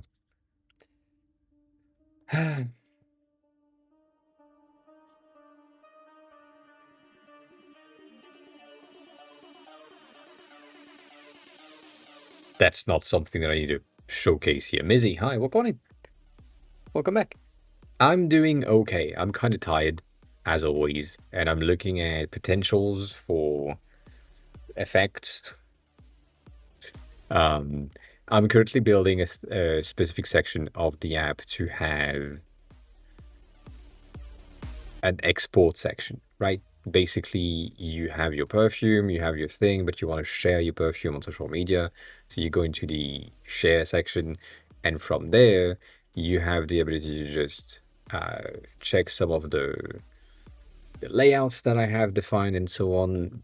But I kind of want you to have a bit more information than just that logo right here. I want this to be, yeah, well, more visible. That's the plan, right? So with that in mind, making sure that you have, like, for example, like a bigger font because you need your notes to be more visible and so on, like whatever. I kind of want to have that logo somewhere that is more visible, but I also want to understand to make it not as visible. Like, this is fine, but then I'm thinking if I go into this view, where's the logo? The logo is not there anymore, so maybe there is a need for the logo somewhere in that specific output so that it's just like, it's there. Maybe I need it here. But if I need it here, would I put it like right there, put it back there in the corner? I don't know. Same thing there. I don't know. So that's where I am. That's what I'm currently working on. Um, but yeah. Not a lot of change, but some changes, yes. Yes, yes. I mean, kinda. Is there a link where it sends you to buy the perfume? No.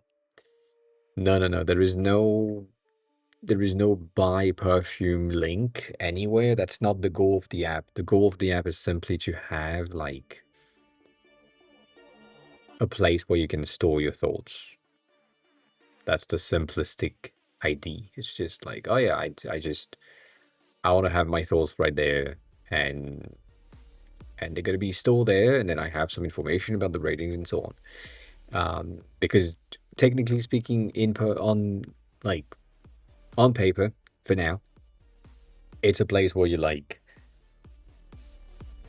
test perfumes, review them, and then you have a better understanding of your personal olfactory profile and say, well, I do like musk a lot. I do like amber or beverage, like anything that is whiskey based or so on. Like that's pretty good. Um, like that's the plan. That's the idea. But what? Um, it also gives you some data on other stuff.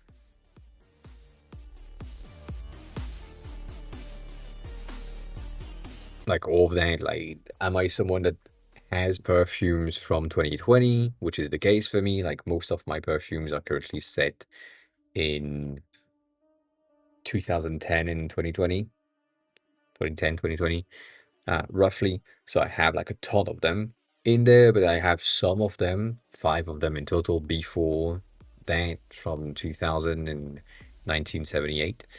Um, so these are data that you wouldn't necessarily know about yourself in your collection if you have a big collection. But that's the thing. If and maybe, and that's a potential for later, and I don't know, and I don't like it, but it's a potential viable thing. That sounds really weird, but hear me out.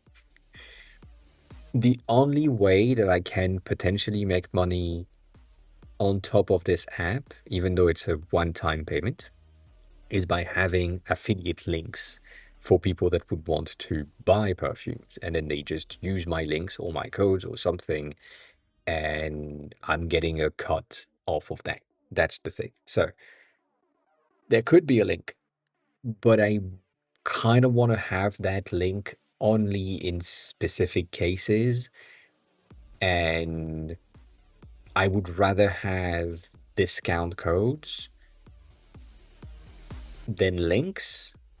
And affiliate links is extremely complicated when it comes to the audience that I have.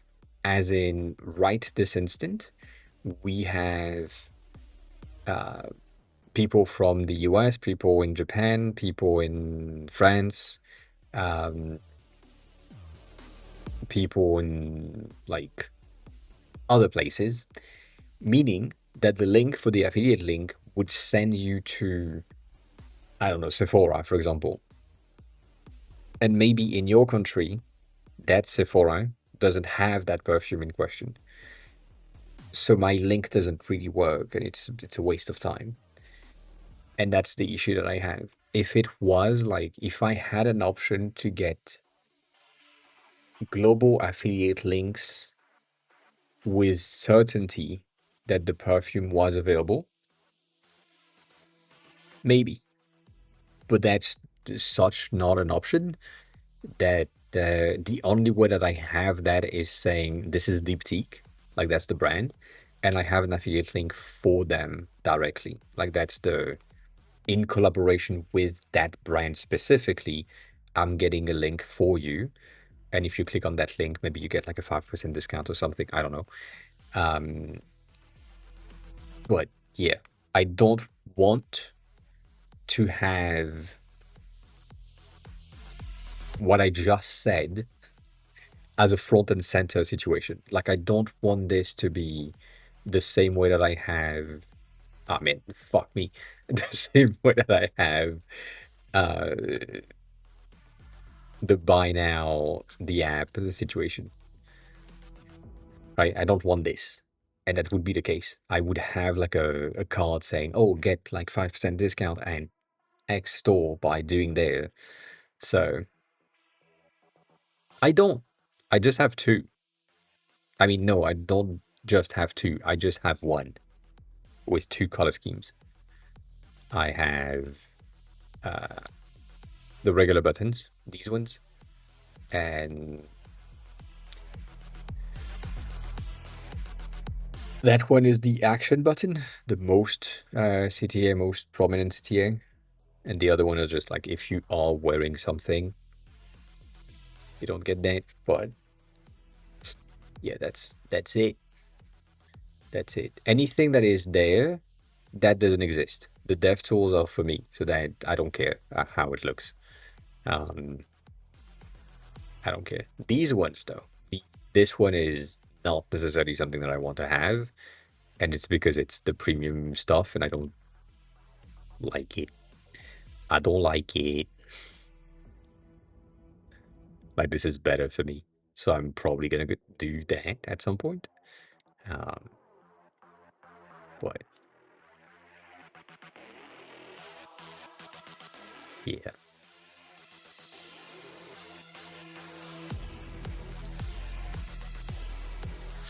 eh, you know. But yeah, no link, Denny. That's the thing. I would if I could, and I probably will at some point. The thing that just doesn't work with me is I feel like um, the affiliate link is a good ID, but it's also a very potential lucrative ID.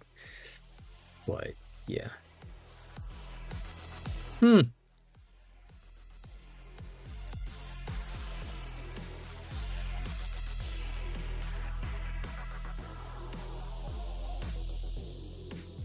that no, I don't think that does what you think it does. Um, at least not for me.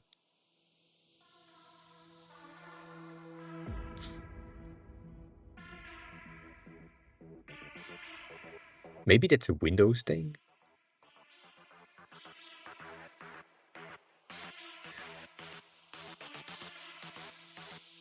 because I don't have that.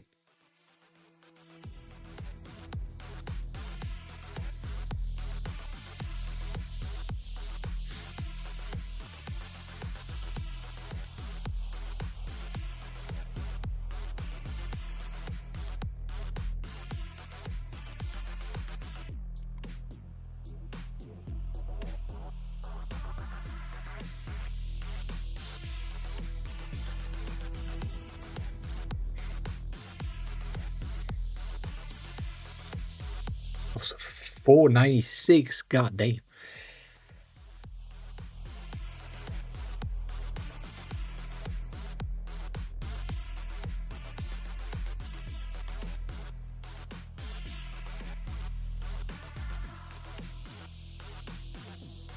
That seems fine by me. Like, without it.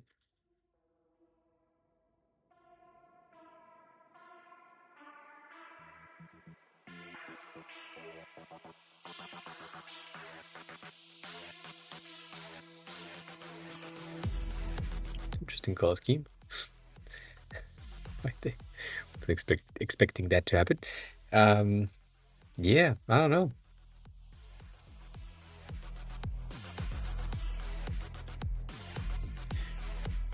Not that I see any difference in between the two, but it's interesting that you need to have that. Is this something that only happen when we have like a W thing?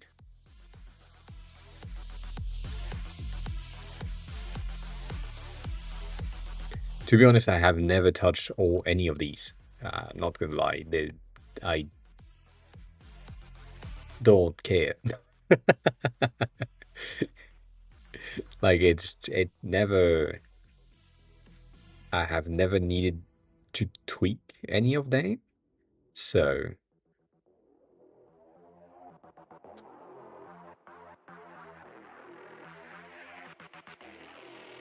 that's something.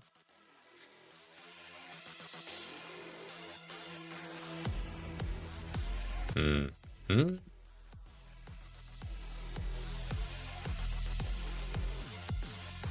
Don't worry about it. Don't worry about it. It's fine. Yeah, no, that's weird. That is weird. Again, never. I mean, to me, it always has looked like this. So there has never been the second thing for as long as I can remember. And maybe it's just a W thing, but I really don't have that. So it's not a W thing. It's not a width-based element. I have the same color profile, kinda.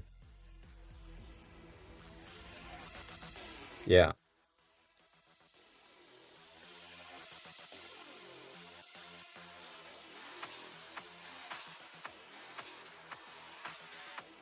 Nope.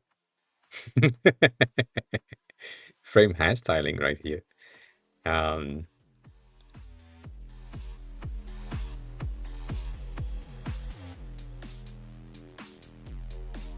I don't know either.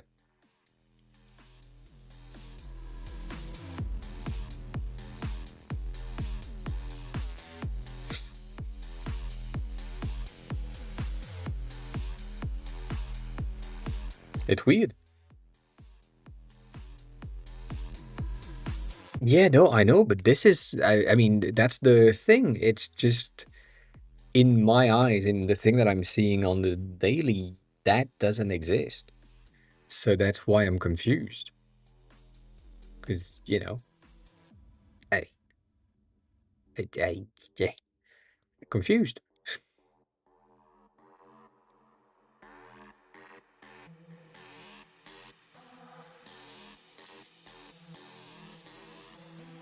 Because never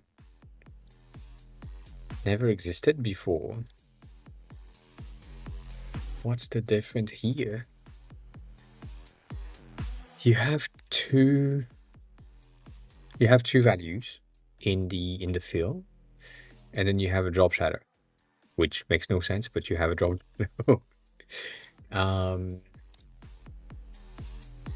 So you have a fill and a fill, and you have an effect, which is my case right here.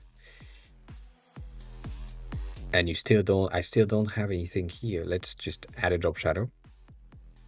And still no.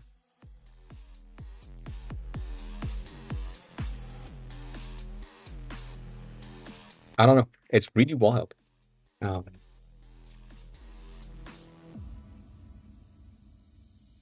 This one, I guess some of these I mean, was this the thing?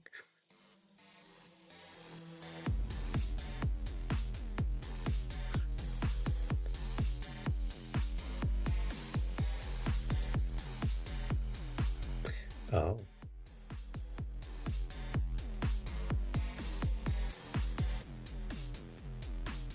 When it's in SVG, I have the included the ID, which makes sense. It's something that we don't want, but like that's not even in there.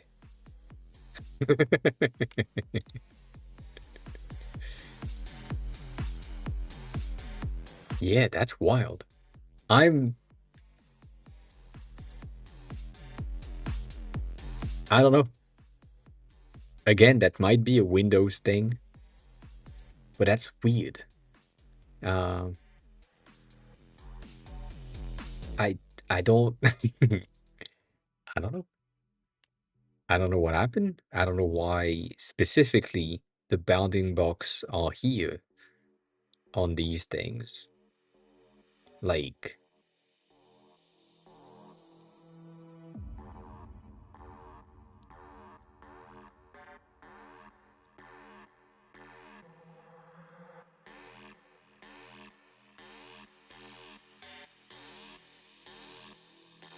no, it's the same shit. Well, I don't know. Yeah, I don't know if that's good or bad.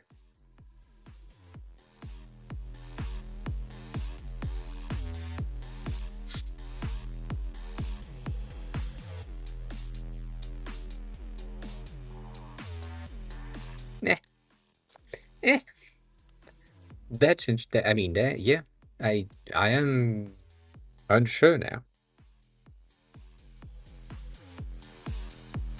Um,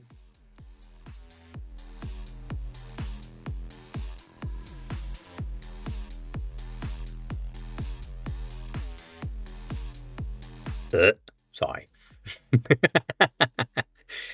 uh,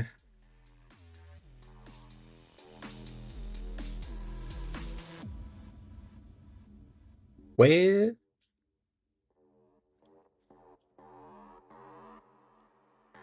Dang.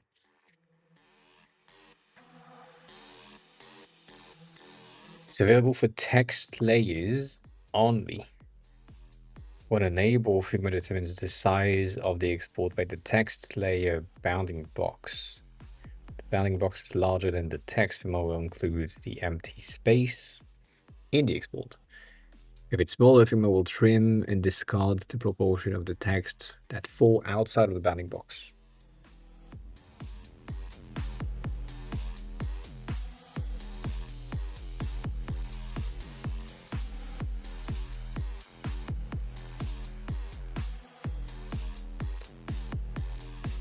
But that's the thing. We don't, I mean, we do, but we don't. Are you saying this? If I have like an LO text in the center, I do export, that thing is, welcome back, is going to say include bounding box.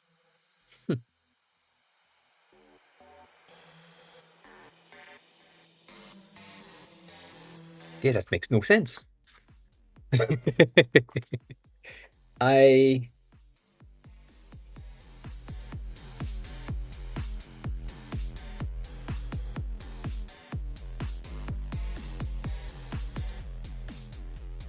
I guess including the bounding box is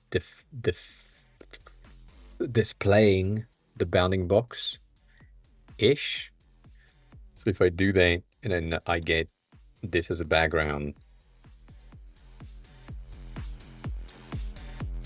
I will have an outline around this thing. Is that what you're saying? I mean, not you, but like you. Um,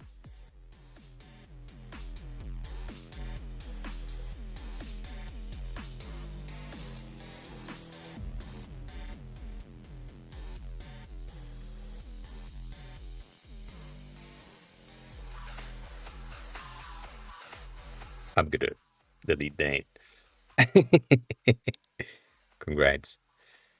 So now I have nothing. Cool. And if I say no and export that,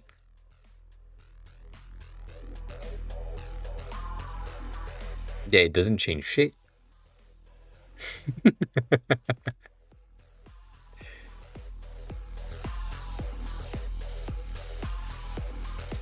That, yeah, I. So basically, as long as there is text inside of the thing that you're trying to export, you will have to define if you want to include or exclude the bounding box in the export. However, based on the very limited uh, test that I just did, it doesn't display anything.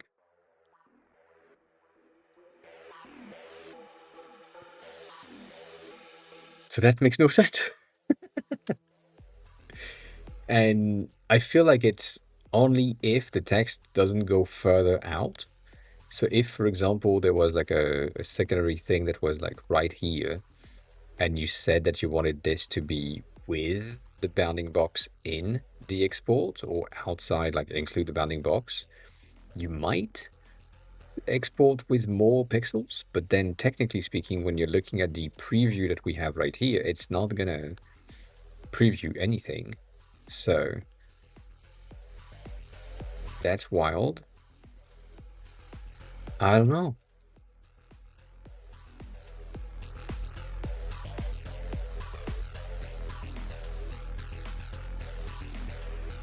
Yeah, it's the same shit. Unsure.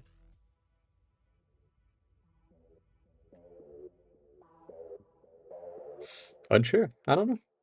It's really weird.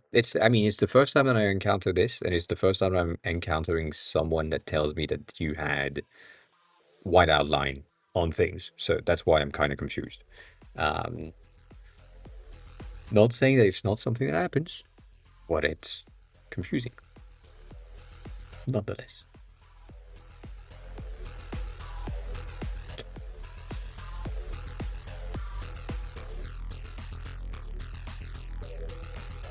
Yeah, I also catch. Yes, I was about to say that if you showered for 6 hours, I mean, I get it, but yeah. What do you mean it's organized? Everything is there. You have your cards that you want to preview, you have your logo size, and then you have your potential background if you wanted to have your backgrounds. Like everything is on point. Different sizes for the logo. This doesn't make any sense. Yeah, look, all name frame 25, 28, 30, 27.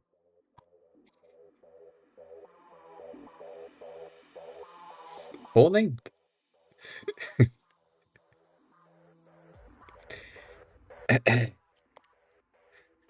I mean, nothing in there is useful anyways. Nothing in there was supposed to be used. I think anything that needs to be exported, like these ones, have names and proper naming convention for everything. Um, so it just makes sense for the output. But yeah,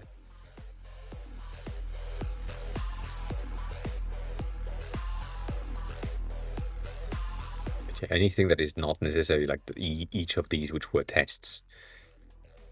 Eh. That one is cool though. I'm not gonna lie. This is really 2025 coded. I mean 2024 coded. Um,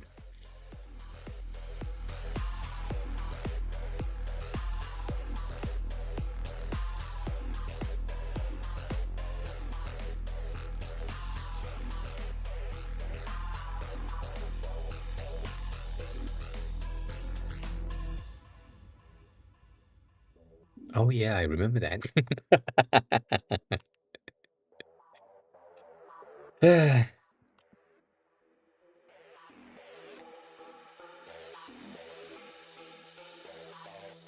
Yeah, most of these things are supposed to be in the mess.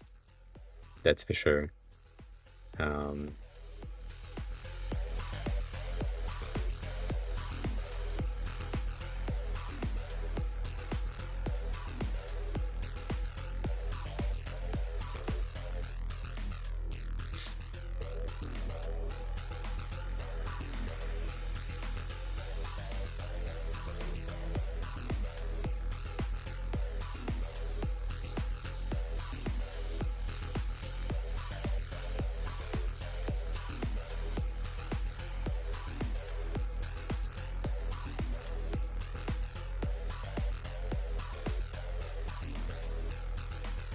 That's you.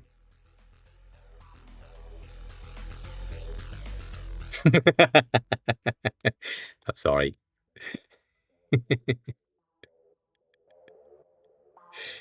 Uh, yeah, it's faster to do that this way. For sure. For sure. These are the exportable thing.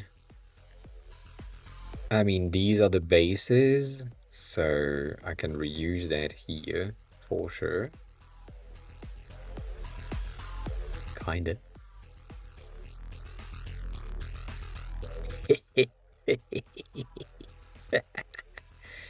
Eh, sorry.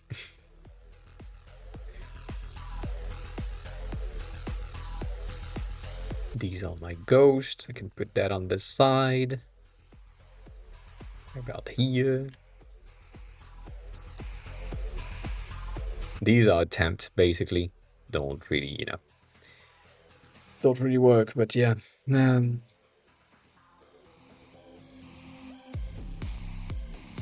just get some fries. That's what I did yesterday.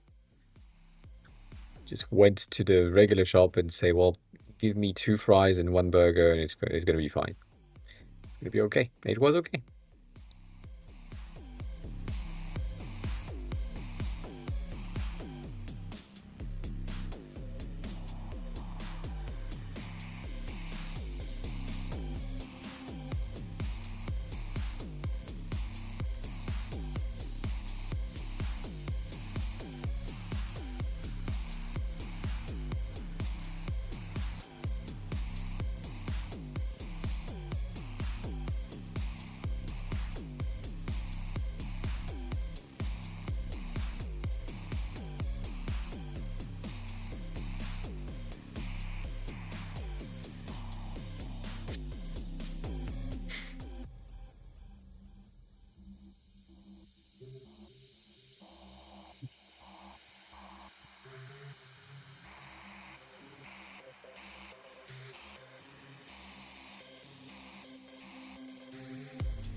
And these are already exportable by default. I mean, by default, I gave you the exportable. That's wild. Uh, it's just the shadow. Is it the same thing? Yeah, it is the same thing. That's crazy. That's interesting. But yeah, now you have the splash screen and the splash screen's values, things available um, in the TV section. Oh no, you fuck off. That, I mean, you do that yourself. But then again, you know, um, just so you know, Command Shift E is going to give you everything that is available and extractable in the in here. And if you are in dev mode, if I remember correctly, you should have the ability to just see and look for every and any exportable things on the entire document. I just forgot where it is because it's been a while. But yeah, that's an option. But yeah, no, Command Shift E or Control Shift E should be able to just give you everything um, in no time, so that you just have, you know, the things. Just have the things. But yeah, no, overall, it's most of the things that we need. I guess based on the thing that I found today, which could potentially help you as well. Not that it matters. Um, these, you know, if you want some bases, but again, like it doesn't. In my head, it doesn't make any sense. But like that's way too much work uh, in order to just, you know, get an output that makes no sense. So, eh, I wouldn't.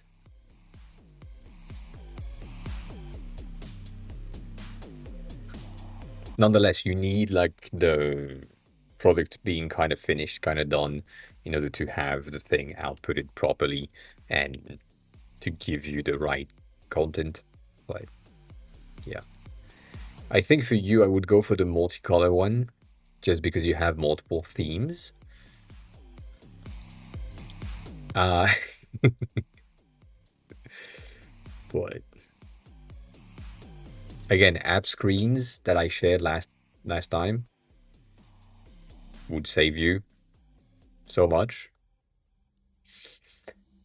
so much time saved. I like that thing. I like that double thing with it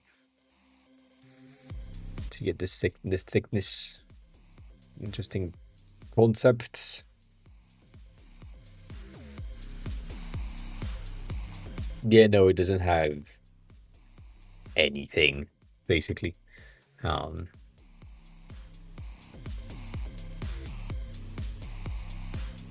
yeah, that's why I was saying like you need to have the app to be a bit more fleshed out before you can potentially get anything out.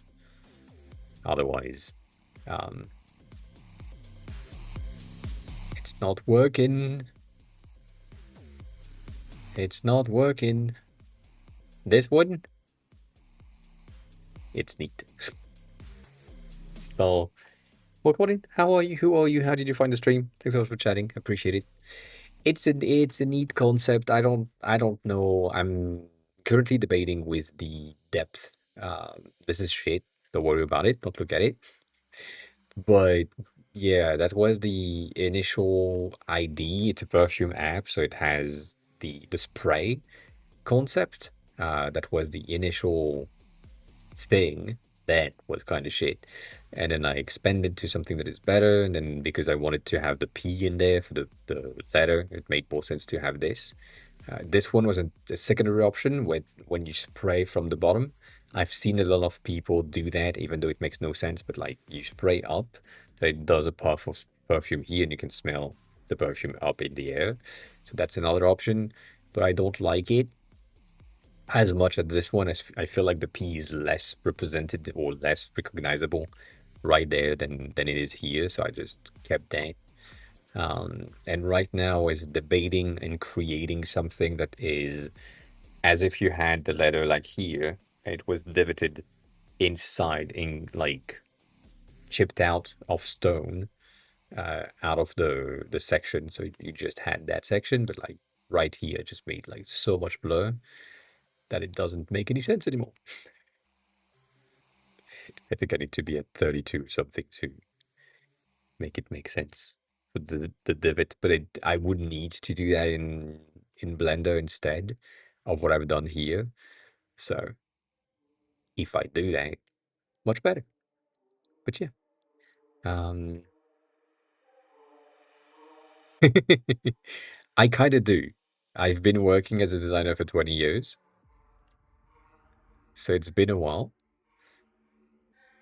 But yeah, if you are on this end, yeah, uh, I get it. I still can't use it on my phone. My phone is Android 9. Starting the second the second phone is Android 9. So I can't. If I had an Android 10, if it was running Android 10, I wouldn't had the need to buy this one. So yeah, at least. Um, I mean, I for Android specifically, and I'm gonna use Can as an example. For Android specifically, I understand going backwards. It makes sense. For iOS, I don't. For what it is and how things go, or how the update works. If you are like right now, November is the time where 90-ish% of people have updated their phone to iOS 26 already. From the people that have like the ability to do so, they already have updated. And so there's no need to say, oh yeah, iOS 18 and 26. What I did for Can being iOS 18 only in the beginning, and then say, well, iOS 17 is basically the same thing. Like I'm not missing anything. Um, so let's just do that. And that way I had 17 and 18. But the shift in between 18 and 26 is so big that, as I said, I need to have like duplicate codes entirely to just have this works for 26 and this works for 18. That's too much for me. So I just said, well, 18 only is going out, and 26 is what left. And people have complained. The people I contacted for PR and other things have said, "Oh, I don't have 26 yet. Let me update." So yeah, um,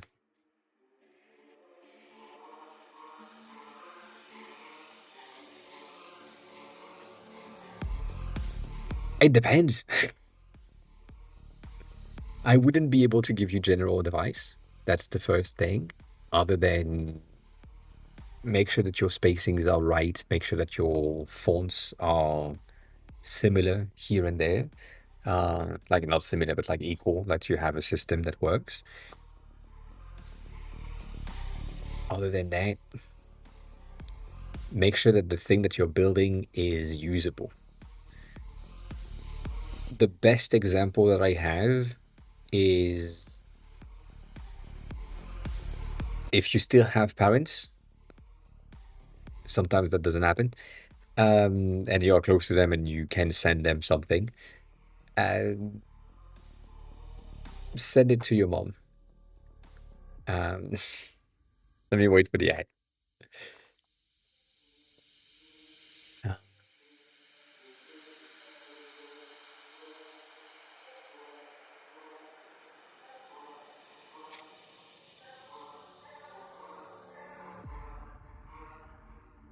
Not even to be on, Cat. To be honest, not even. I I think the give it to your mom advice is pretty good, but I'm waiting like the 30 seconds ish of when that happens. Um, yeah. If you still have parents, give it to your mom. Uh, give the thing that you're building to your mom and ask one question. Or, I mean, technically a set of questions. Like, just ask one thing, which is, what do you see? What do you think you can do? And what makes no sense? With that, with these three questions, you should be able to have your mom look at things, and if she needs like glasses, that's good for accessibility. If she doesn't know the thing that you're building, that's perfect because it's just like, well, I presume that this should do that, but I don't know what that is, but based on the text, that should be the thing. Or this button doesn't say anything, it's just an icon of a house, and I don't know what that is. You know, like that type of feedback that it would give you is something that would be good. However, do that only once. I mean, you have only one shot to this. So give it to your mom next to the end, not in the beginning. Because if you give it to your parents or your friends or whoever that is not into tech and is not really aware of what things or how things are supposed to happen, the first time they will be confused, the second time they remember, the third time they know, and the fourth time they already know exactly where things are and what and how things work. So you kind of don't want this to happen. But the bomb advice is the easiest thing to make sure that it's readable, it's understandable, and it has enough contrast most of the time to be recognized. There is plenty of things that you can do after that. Um, this is the best links option.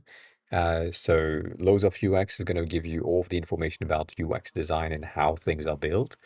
And then tools is a repo of everything. So if you're looking for inspiration, if you're looking for learning materials, if you're looking for not feedbacks, but like anything, that's going to be in tools. If you're looking for feedback, you come here, then you share a link, and then I give you some feedback right away. But yeah, the main thing on like making sure that things make sense, it's basically coming up with, is my layout okay? Like if I look at this, for example, does that seems natural? Are there placements that just stand out a bit too much? Are there things in that UI that just doesn't make any sense? And if that's the case, what it is and how can it be changed? So, for example, the first thing that jump at me is this fucking navigation. This is a bit of a redesign liquid glass navigation, but square. And that's kind of weird to me for one single reason. The rest of the app based on here is rounded. Everything else is rounded. So that's rounded, that's rounded. Like this is square, that makes no sense. But maybe that's just a design choice and they wanted that to be square. That's fine, right? But this is rounded as well. So that stand out. Kind of weird. This has a bit of contrast ratio issues. You can't really see the icons and you might not be able to read. So this one, for example, has more white background, so it's a bit better for accessibility than this one. That might just be a thing that is happening on scroll. I don't know. Nonetheless, that's the type of thing that you would need to figure out and look for and so on. But yeah, like there is so much teeny tiny things in there that for me, I'm like, are you sure about that? Like you have a search right here, but you also have a search right there. Like what the fuck is that search gonna do? Is it just gonna trigger this one? If that's the case, then this is useless. Just have the filters and that's it. Nothing else is needed.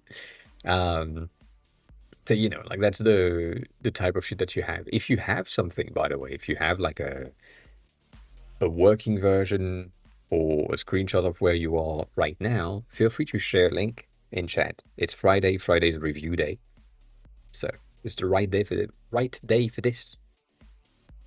But yeah, like there is a ton of things that just you might not notice in the beginning, and it's fine. And there is a ton of other things that you need to notice right away, otherwise you will have some issues in the long run. So the accessibility is important, but it's not the most important thing. Uh, at the start, it's going to be like needed later. Like for example, right now in the app that I'm building, I'm currently implementing anything that is voiceover related. So in iOS, you have the ability to get like voiceover for people that have compromised vision, color blindness, and so on. And so it just basically lets you navigate your phone with swiping, double tapping, triple tapping, three finger swipes, and so on to reach the points where you need to go. It just states everything that is selecting. It's a lot of annoyance for someone that doesn't need it, but for someone that needs it, it's really useful. So I'm making sure that every time that you are using VoiceOver, instead of doing the native thing, which is just selecting every single element, which means that here, because that Paris 14 degrees and Apple logo and weather are four distinctive strings of text, kinda. VoiceOver is going over Paris, comma, next 14 degrees, next Apple logo, next weather, next November 14th, next, and all of that. In order to avoid that, I'm grouping this whole thing into a container, which is already the case, and then I'm having it voiceover, exclude children, and just read an output of a combination of everything. Of it's November 14th, you're currently in Paris, it's 14 degrees out. In a natural language kind of thing, so that it makes sense for someone that is using screen reading. So that's the type of thing that I'm doing. But that's for like the app is on the store, it's available, it's usable, people can do that. I'm building that now. It's a bit late, I know, but I'm still like working on that. But yeah, like all of that is just like um very future work, future things that just like, oh yeah, I figured out that the text right here was not raw, like not the best option. Let's change it. Let's do something else. That makes sense. But yeah. Yeah. I'm here every no, that's the wrong button. I'm officially every Monday, Wednesday, and Friday at 4:20 from Paris. Um, my streams are shorter than usual. Like I used to do 4 to 6 hour streams, and now I'm roughly at three. Getting tired. It's been 5 years. But and yeah, but other than that, yeah. And I Friday is the review day, the official review day, but we do review every time that there is a review to be happening. Um, because it's just yeah, can talk about something else than what I'm working on. Um, nope. I do use it. I just don't use it on stream. That's different. Um,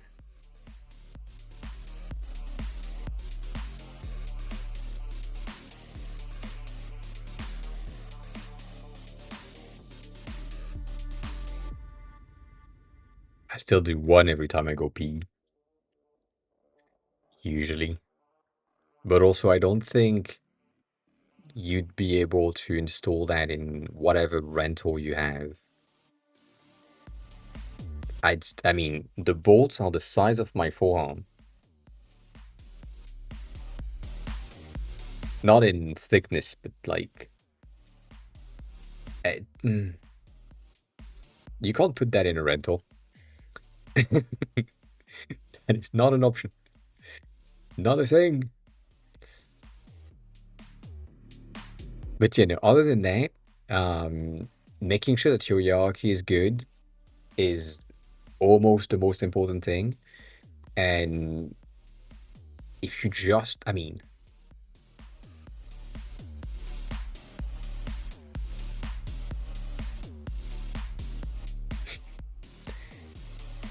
if you don't care about how things look and you just want to get things done and working, you have two options.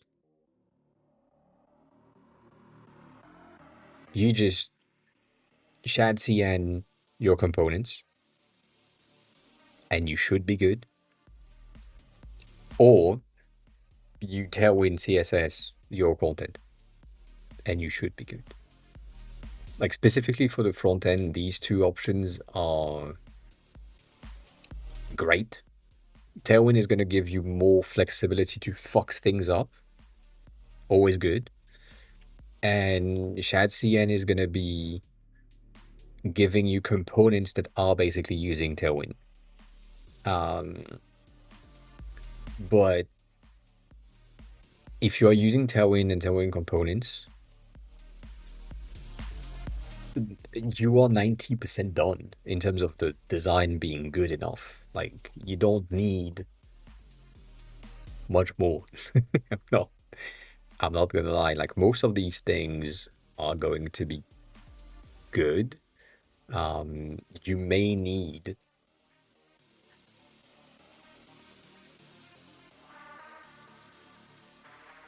God damn it. There.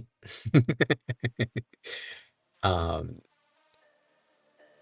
you may need to get like some of these pre-made templates if that's useful to you. But it's not necessary. It's just a useful thing. But yeah. Just do dot concentric and you done.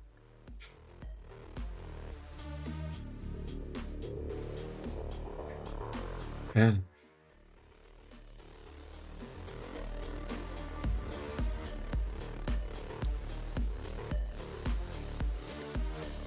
But yeah, no, nonetheless, most of the thing, like the basic components of Tailwind are going to be good enough for any design.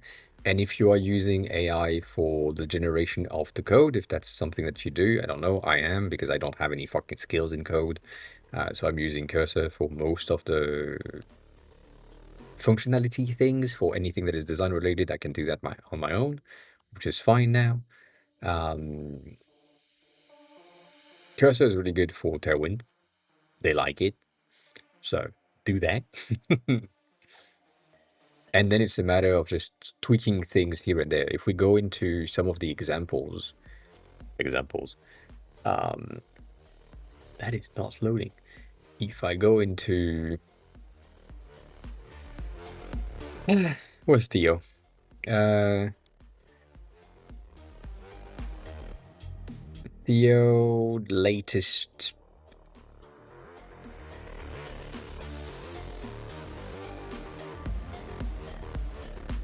Where's the fucking model things? This one? Maybe. Um, Theo usually does a test for his generation of one of these, right? That's the that's the generated output of most of the latest LLM things. They have some issues, um, but mm, most of it is fine. Like specifically here, the spacing in between elements is pretty good. It's not perfect, but it's pretty good. The hierarchy is good. The text hierarchy sometimes needs to be like a bit bigger here and there, but that's it. The effects that are added, as in the gradient in the background, the shadows and the things are not as harsh as they used to be. And overall, there is just an excessive amount of emojis and not icons. But that's it. The design is pretty good. Not great, but it's fine. Like it works, it has everything we need to have, and it has enough like spacing here and there. The only thing that I would potentially change on my own is corner radius, obviously, in some cases, um, and maybe some font sizes.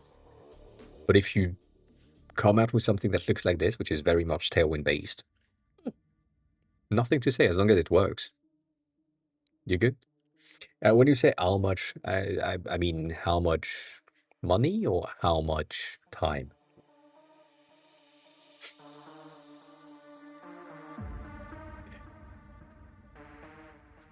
To be honest, something that is pretty impressive. Um,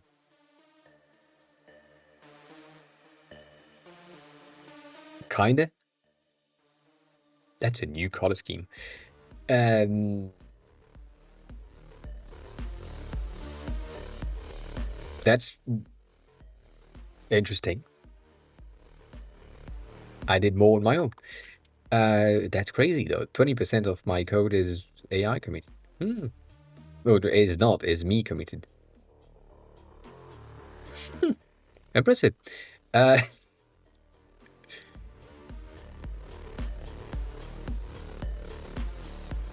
I think I reached that today or yesterday. So that is that is impressive. If you remember, I used to go through the 500 requests in 2 to 3 days when it reset on the 19th. It is the 14th today. And I think I finished that like not so long ago. So that's a first for me. I haven't been as reliant on this, but I don't know if I can count in terms of money because I paid like $300 for this one for a year. So it's already paid. I probably, because it's been 3 months, I probably paid 40 $60 for Claude, and that's it.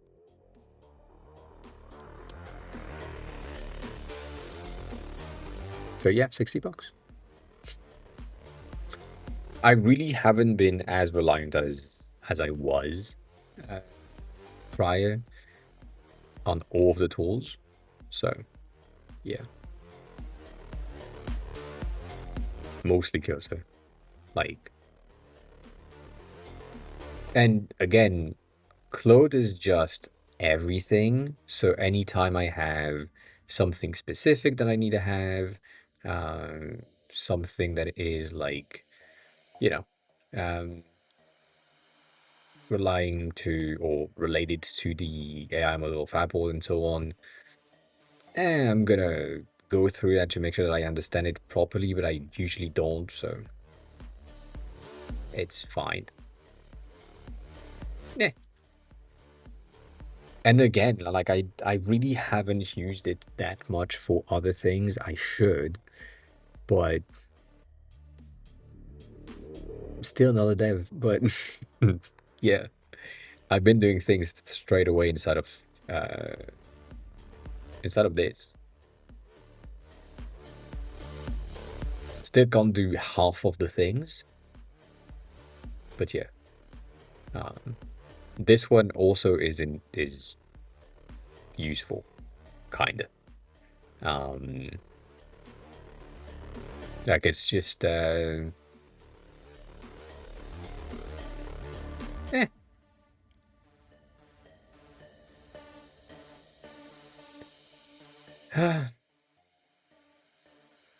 I wish this bitch was like not like that. God damn. But yeah, this one also exists. So it happens at times. I'm just going through that, selecting something, highlighting it, sending it to the AI inside of Xcode, but it's kind of bad. The no AI for 30 days. Is that the one that you're talking about? I'm guessing. I haven't.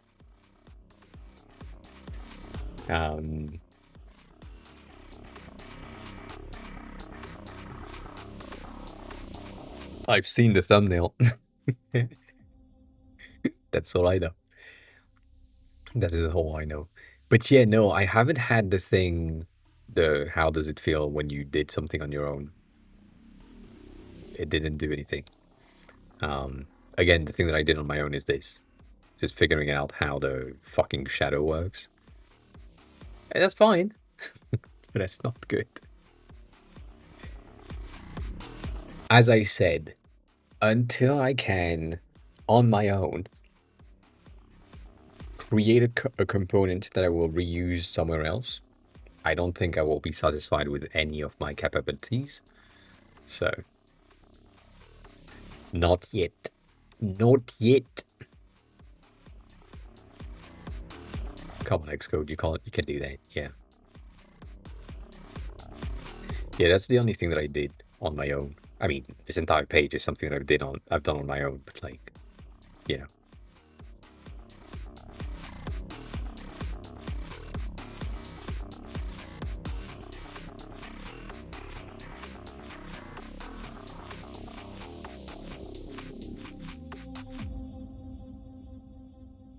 Yeah. That's such a sticker bomb thing to do. It's so good.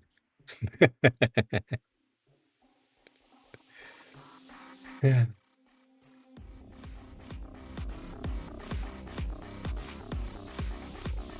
But yeah, I've been doing things like, again, the 20%, apparently 20% of code is my own. I don't know. I doubt it.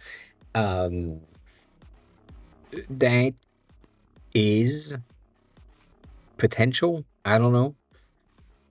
But I don't feel like anything to it. It's just like, okay. Mainly because it is just visual stuff. So it doesn't count in my head. This one is going to break. That's a for sure going to break situation. uh,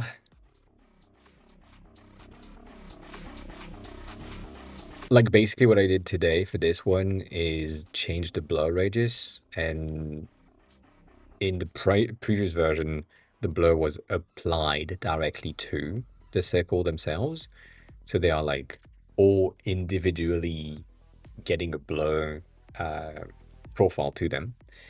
And now what I've done is add a blur on the entire thing so that it just blur the entire shapes once that is done. So, you know, like instead of this, which is fine, but weird, but fine, um, I can just blur the entire thing, and then we have like a common-ish thing.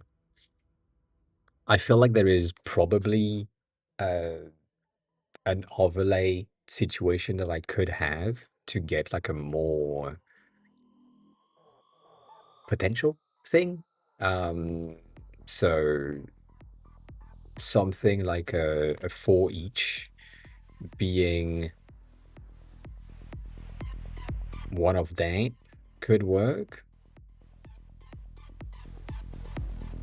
Um, if I go to blend mode with my color scheme, no, no capital.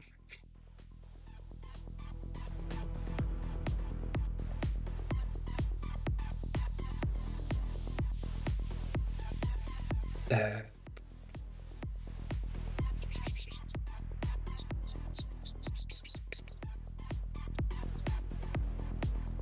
that might work. Yeah, that would basically highlight more lighter some of the overlaps because they would need like a blend mode. That could be interesting. I doubt that the output is going to be good in light mode, but we never know. Um, it's interesting. That's a good that's a good reason to step away. I get it. And don't worry about it. If you have to do stuff, do stuff. That's fine. That is fine. What I don't like about it, Stony, specifically, is that it doesn't um, it doesn't move well. So if you look at how these bitches are moving, it's just it's so staggered. They grow so smoothly, but then they don't move smoothly in the space. And I wish they were moving more smoothly in the space. And I don't know how to do that. Um, but you know, it's interesting. Nonetheless. Nonetheless, it's interesting. Um,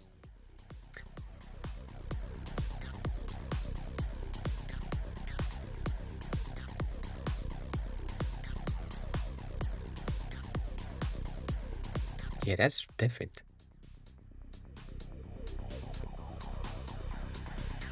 I think the blend mode is probably gonna help at having like more saturation here and there. But yeah, that could be nice. That could be nice. We already have a transition. That's the thing. The the displacement is defined somewhere else, and I forgot where it is, but it is um, somewhere. I think it's this one. I think it's that.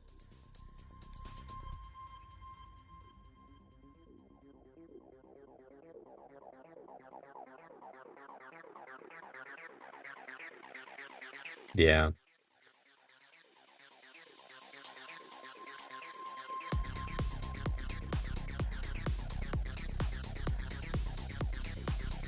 Eh,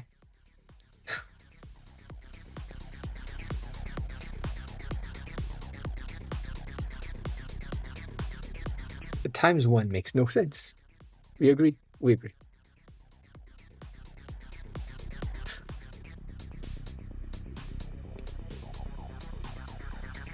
That's the velocity, which is kind of different, but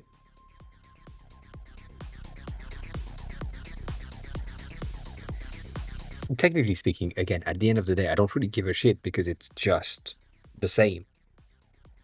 Like, times 15? Am I crazy? Yes.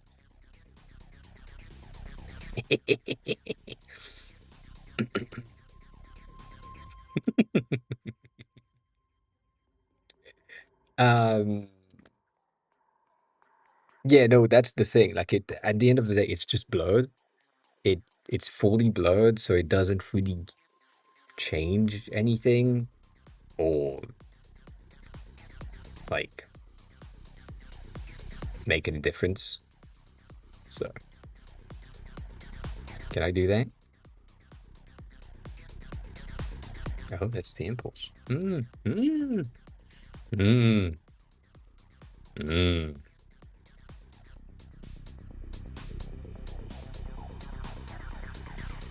I don't think is I don't think these ones are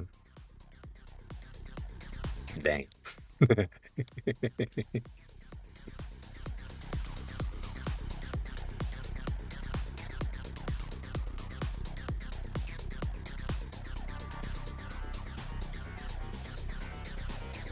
That's not moving now.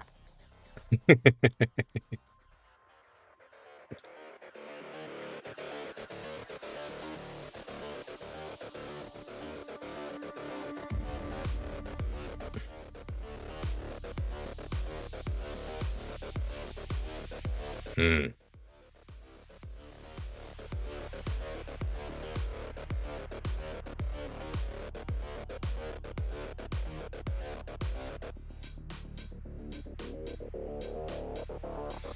Yeah, I don't know. I don't know where these are. I need to more read this thing. I need to more read this thing is pretty good. Yes. But then again, once blurred,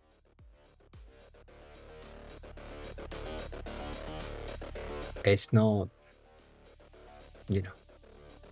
I'm talking about the movement. I kind of want the movement to be more smoother than when it isn't. The main issue that I have is that most of these blurring effect is creating a lot of bending, and there is nothing I can really do for avoiding the bending, but the bending is just like so bad. It's because of the blur. But god they like these ones are moving smoothly and well, and I like that. That's good. That's neat. That works exactly as we want it to be. But you know,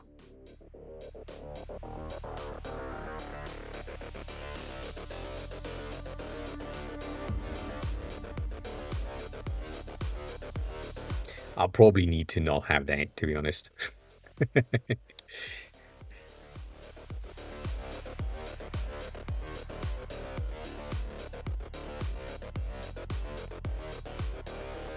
I think right now the issue that I have is that um, the right the vortex is too GPU intensive. So yeah. Sup, Paul? Hi, welcome back. How have you been? I'm pretty good. I'm tired as fuck. I I'm struggling with that, and that doesn't help. But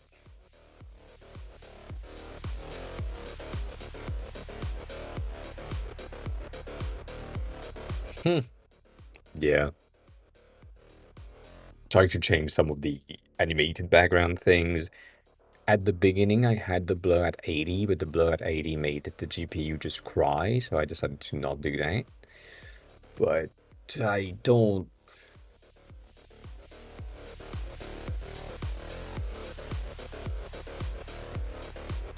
Hmm, you've been good. That's good. That is good. These fucking bitch were in the center. Uh,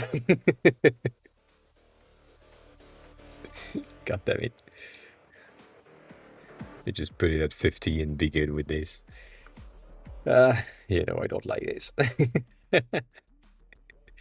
So yeah, no, I need to figure out how to change the velocity of, I mean, it's not the velocity, it's basically the refresh rate of the thing. And I think it's just like this. If I changed my timer here for the publishing to zero point 0.1 instead of zero point 0.2, it's supposed to refresh every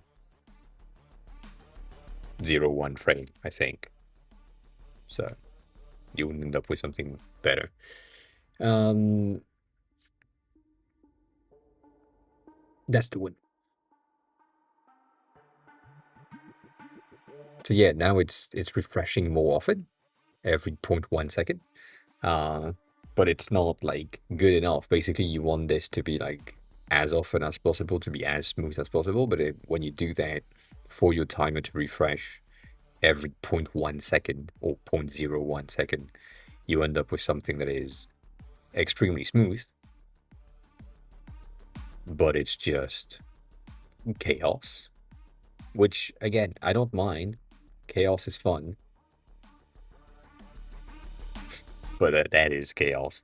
So no, but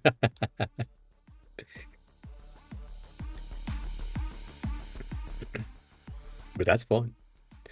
Not gonna lie. If you want a new one, shit, I don't have the button.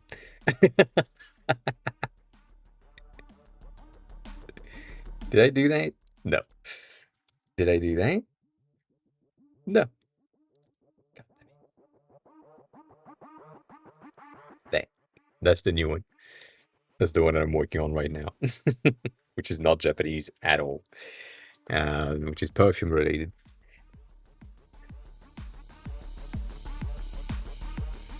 Yeah, something is still bothering me. I tried, kinda, not really. I gave it a shot earlier today. To instead of using orbs and stuff in the background, I wanted to use the new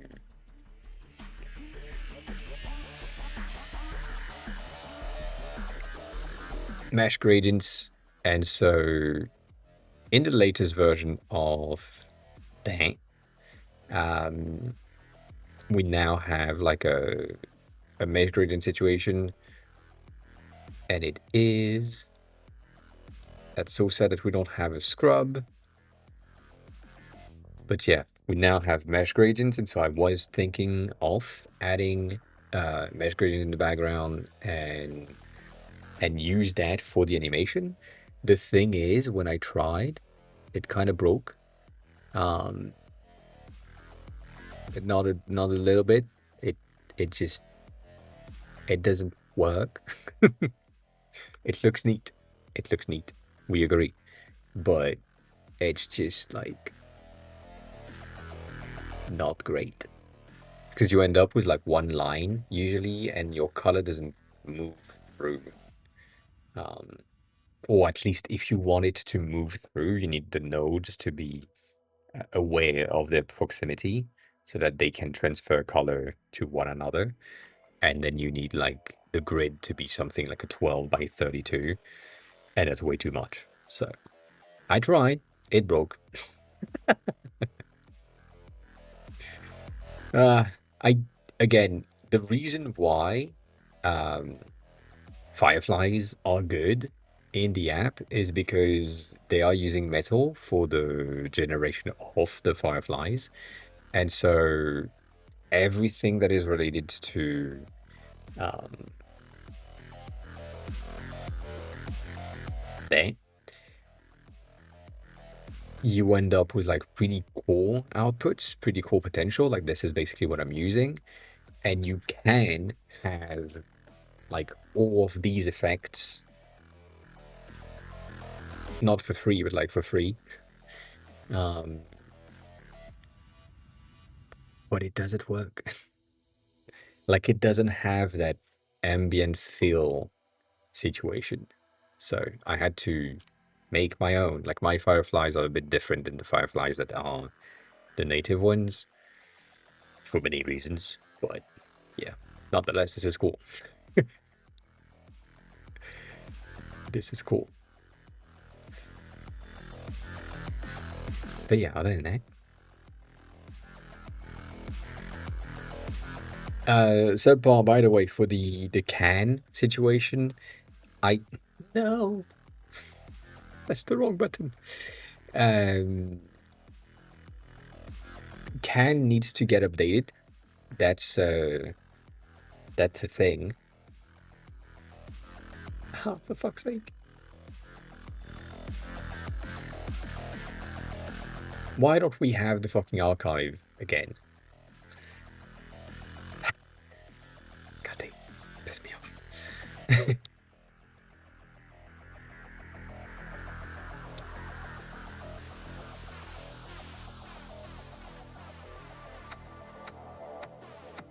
Yeah, that's my way of having the chat somewhere. Um, yeah, overall, like the app is old for me now. It needs to be updated. I need to have so much more things added in this, and I haven't had the time to work on the additional dictionaries that I have planned. So that's gonna take a bit. But because I'm like full focus on the current version of the perfume app, that's taking off my energy, I guess. Yeah, no, there is still value in there. As always, like if you are new, if you're brand new to learning Japanese and you don't have any knowledge and you're just like learning the basics, um, it will give you all of the visual basics of how to like recognize and read the characters for hiragana and katakana, all of the radicals, even though like not necessarily the most important thing, and then all of the kanjis for all of the levels. There is brain 9,722 kanjis in total. Well, I mean technically 10,000, but yeah. So you have enough content um, to like learn a lot. But as always, the most important thing, at least for me, is the dictionary section. And the 1,000 is free. So it's the first 1,000 words. I think that's pretty cool. So once you have like the understanding of all of that, you're kind of good. Like you're kind of good. The issue that I have right now is this view as a search bar. And that search bar, when I'm using the native way of search, which is the case here, it's placed right under my navigation. So yeah, Duolingo is really good. I would say I don't have a long streak on Duolingo. I'm just at 2,000 days. Uh, if you're just starting in Duolingo, the initial the initial things for Japanese are pretty good, specifically now. And the characters section are also useful-ish. There are things there are things in there. It's just 5 years. Don't worry about it. There are things in there that I don't like, and I highly dislike the writing characters on the phone. That makes no sense to me. Um, but a lot of people like it. I get it, but it makes no sense. Like, please don't do that. Nonetheless, if you need to, it's available. These things are pretty useful. The initial section of Duolingo for Japanese is gonna give you some of the basis, and it's fine. It's not again, it's not ideal, but it's fine. Um, not that that. Um, so all of that is pretty good. Like it just makes sense. Section one and unit one is pretty nice. I remember that there is something before that, like at the introduction, but I forgot. It's been a while. But yeah, nonetheless, that's it's a good enough app. It's not there to make you learn. Just remember that. I mean, I know it's not you, but like for your friend. It's there to make you stay on the app and come back to the app and spend money on the app. That's their goal. It works. It works pretty well. But yeah, no, other than that, it will give you things that makes no sense. Like today, I reported two issues with basically the way that they are um, presenting some kanjis. That's for later. But for learning kanjis, you have the ability or you need to go to oh um to this character, for example, is pronounced kataru in Kunyomin, but it's also pronounced go in most reading. And so when you're reading like English, it's ego, and so go is the usual pronunciation of that kanji specifically. Kataru or kataro are two different pronunciation that I don't think I've seen ever. And so in Duolingo today, they was just saying kataro when you have never seen that in your life. So it was just so weird. So I had like to report this thing and saying, but well, basically this is true, but you didn't explain why. And so that, at least to my point, or from my point of view, the issue that I have with the Duolingo is basically it doesn't really give me an explanation of why this happened. Um, like why did they decide today that that kanji is going to be read a different way than what I'm used to so far, what I've seen and so on. That's kind of sad. The other thing or the other apps that I can potentially recommend, if you wanted to recommend other apps, the uh, Manji is really good to look for kanjis. It has like a lot of very good presentation. I don't have a link for this, but if you look for, let's say water, because that's fine for me. It's a big dictionary, and it just gives you the kanji itself. It gives you the writing so that you can write it on paper on the side, and then it gives you a ton of uh, potential entries and things that are in there that just make sense with example sentences and like a ton. If I keep going, it just loads and loads and loads. So that's really cool. That's a very useful app for many reasons. The other one is Bumple. I don't know if they still have the what do you mean needs? No, bitch.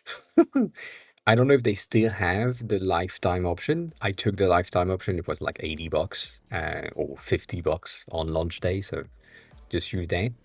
It is good for anything that is grammar related.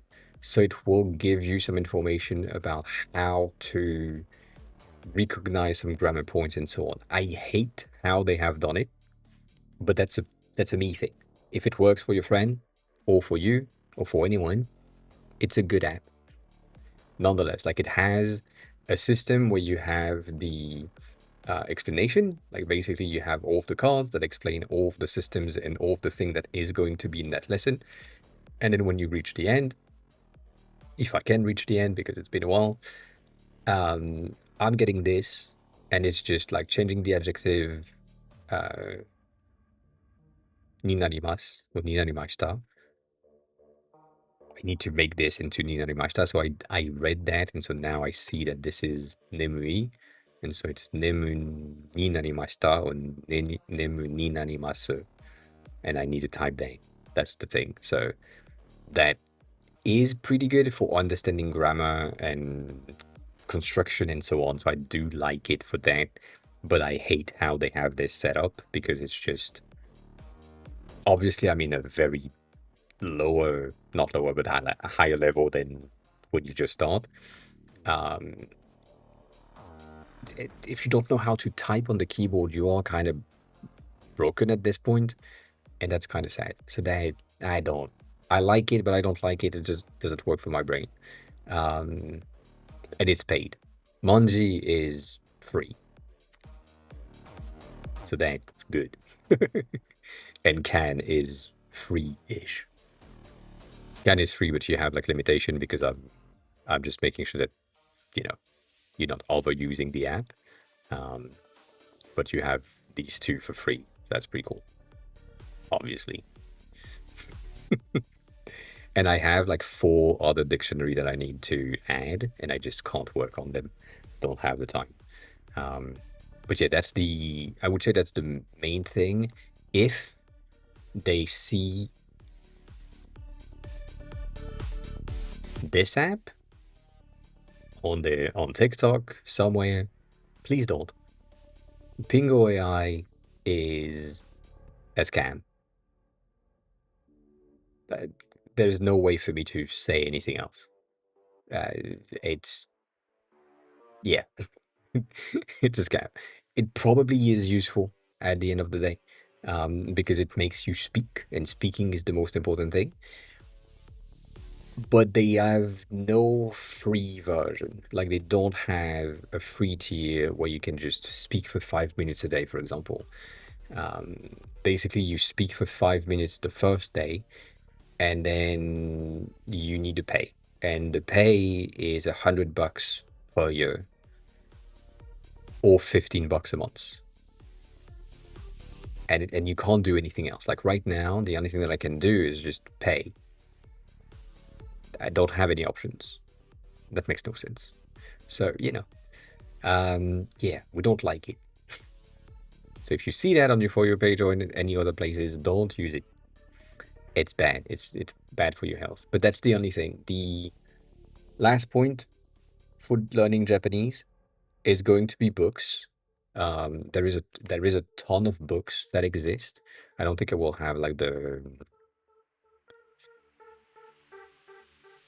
things, but yeah, the kanji dictionary is really useful overall. It's one of the most complete uh, book that exists. There is 630 pages. Each page has at least four kanjis.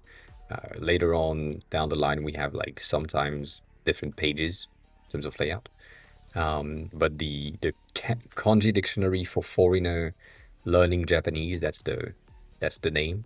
If you want to take a screenshot of that, do that.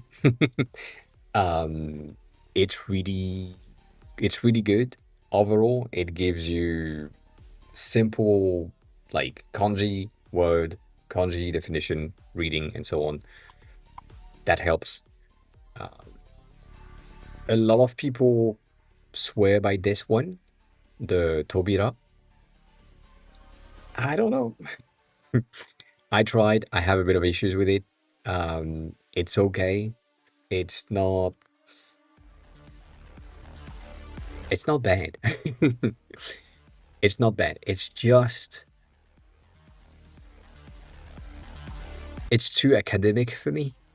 So if they are like really 100% focused on learning Japanese, that might work. Uh, it's also very entry level, so that's also one of the reasons why I don't like it. Nonetheless, it has a lot of really good content, so I do recommend it.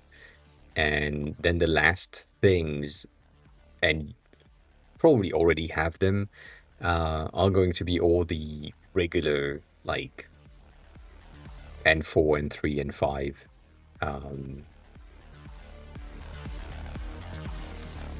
books for the kanjis. These are common and so on. But yeah, I don't think. Yeah, no, I don't think I have anything else that just stand out as this is a need situation. 100% for sure. Um, yeah, no, and I don't have anything else. So in the beginning, that's the I do my best. I think that's the most things. The books, I hate books. I can't read. Dyslexic, as always, doesn't help. Uh, but Yeah, the most of my knowledge, again, most of my knowledge on Japanese have been acquired in the span of 3 weeks.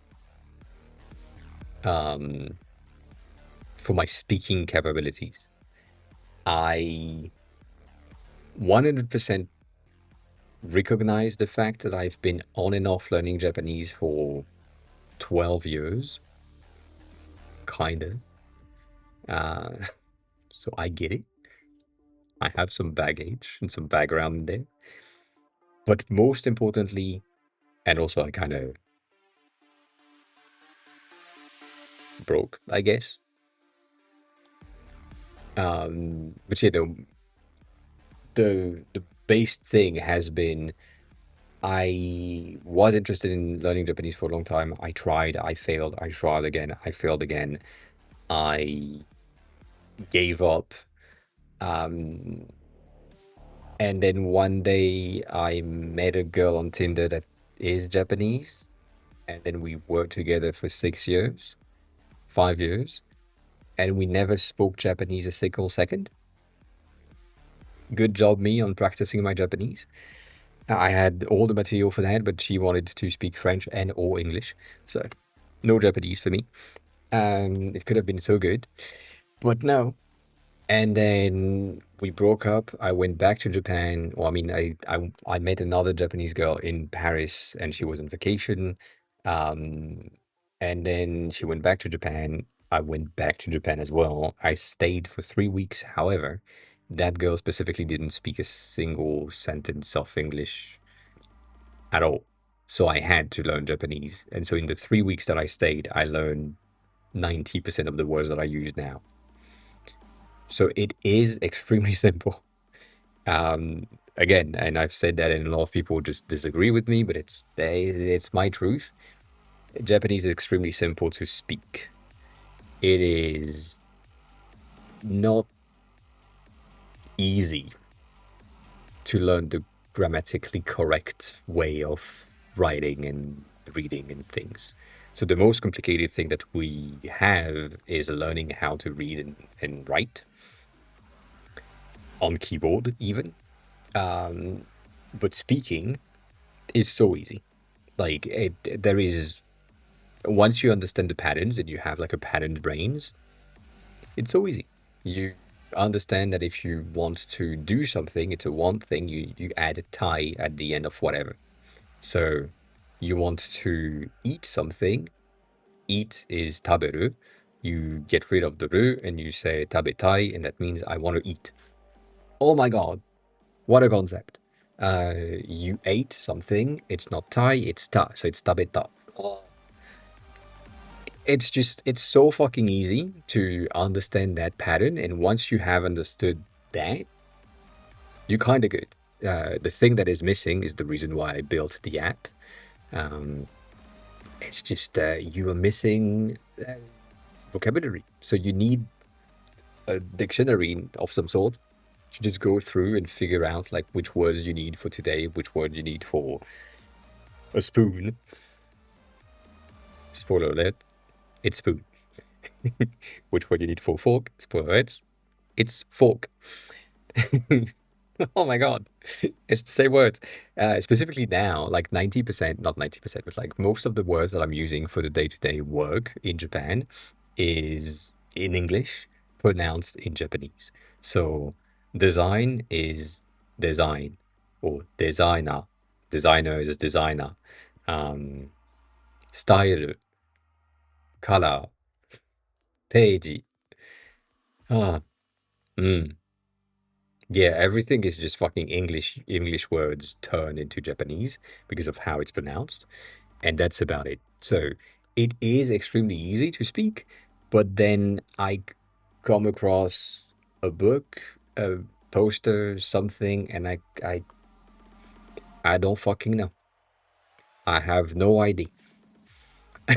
I can't read and I can't write either. The thing is, I can type on the keyboard because I know how the thing is supposed to sound. So typing it how it's supposed to sound, give me the kanji, and then I hope that it's the right one. That's all I can do. But yeah, no, overall, it's very, very simple. And so learning, at least from my point of view, learning the speaking is the most important thing. And the reason for this is if you think back to when you were 1 year old, so you don't remember, but like, roughly you've seen 1 year old in the wild, you don't know how to read, you don't know how to write, you don't know how to speak yet. But the first thing that you do is you start speaking because you're mimicking what you are listening to your parents' environment and so on.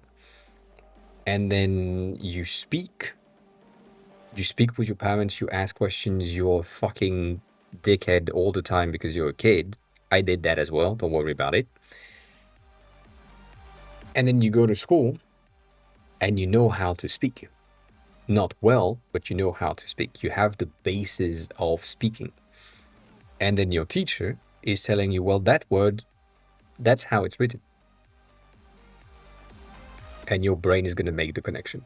So if you know how to speak the language first, the writing is going to come through way easier than if you learn how to write first. The speaking is going to be extremely difficult. I don't know if you've seen that. Probably not you, but your friend specifically. But maybe you as well if you're learning Spanish. Um, People that are textbook first, that have reached high level of proficiency in any languages, they can't speak. They can, but they have a fucking accent, or they are unsure, they are shy, they don't want to like embarrass themselves because they don't know exactly how to do things or say things. Whereas people that spoke first and then learn why, they don't give a fuck and they just speak. And if it works, it works. If it doesn't work, it doesn't work, but that's fine. Most of the time, if you're trying and if you make mistakes while speaking, people understand you. But if you like try to learn through the book and then you just read and wrote and do things, the moment you need to speak, you don't know how to articulate the sentences, the words, the specific kanjis, the things. It's just like, I don't know. I've never seen that before. I've never heard that sound before. I can't speak. So yeah, speaking is extremely important. To me, it's the most efficient way of learning. Um, and it is how I learned to speak English, basically, and write and read and so on. I listened a lot, mimicked a lot, like basically singing along songs, and because the alphabet is the same, that's also extremely advantageous. But I just end up with, oh, that's supposed to be written this way, and sometimes I made mistake that I understood later were kind of bad. But now it's fine. Now English is my first primary language of communication, and Japanese is my secondary one. And French, I'm trying to forget forget the French. But yeah, let's speak. So that's why Pingo AI is a very attractive option, because you will be able to speak to it and be good with it, kind of. Um, but it is wrong. It's also like an AI generated voice. Um, and it's just like, they're making mistakes. The AI is making mistakes, and it will assess the mistake as if it was the truth. The- the- like a guy that just made a mistake but doesn't want to say that it did. You know. So yeah. You're welcome.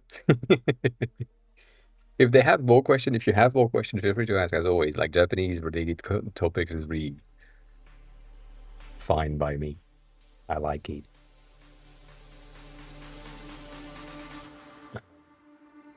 But yeah, reading is going to be also something that is important for recognizing the characters. Like, um, Yeah. Oh, that's neat. If too late. um, I please, please, if you are going to Japan, which is right there, right? That's the banana. You have the banana. Okay.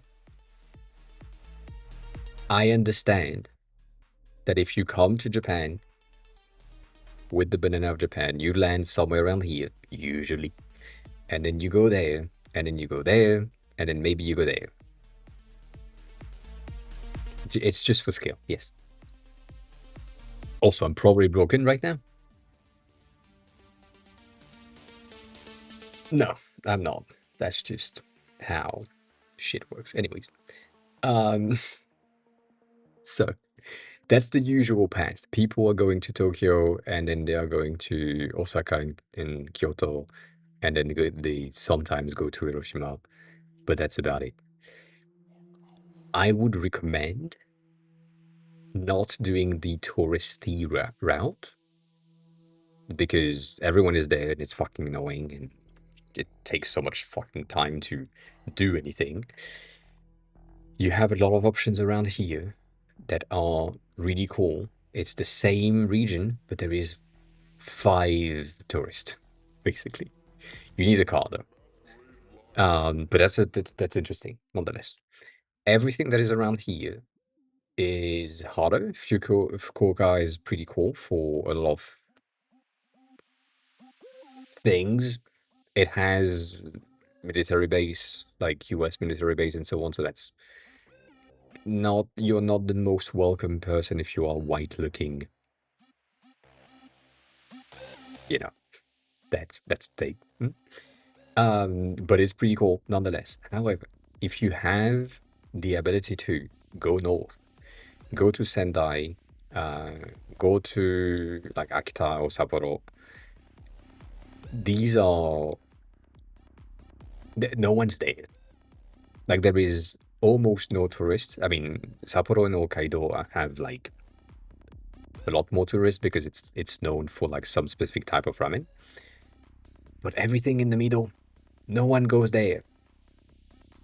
Niigata is pretty nice as well. Fukushima is known for many things.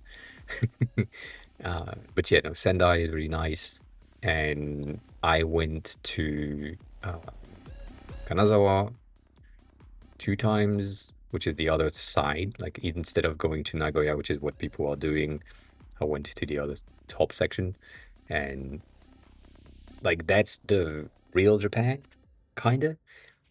But then, and I want to be clear with that, some people, like myself, prefer the city. And I'm mostly a city person in any situation, in any country. Anything else is vacation time. But this is life related stuff for me. So if you are someone that likes cities, Tokyo is really cool, obviously. And it's also like one of the places where you will have the most potential English bridge. As in, you can't speak Japanese yet, but you can potentially get someone that speaks English that can help you go somewhere. You can use a translator that will like retranslate to English and be fine with that, as in on your phone. So that's an option. That's something that you can do. That is the easiest way to go in Tokyo for that. The other option, again, because Fukuoka has military base and other things that are like American military base, you can also do that there. There is a lot of party and nightlife around there if you are into that. That's the place to go.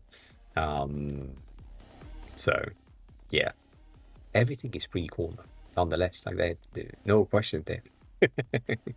The only thing that I would say is that if you want to go to, um, fuck, I forgot the name. All the islands, the small islands that people are going to, Okinawa. That's the fucking name that I was looking for.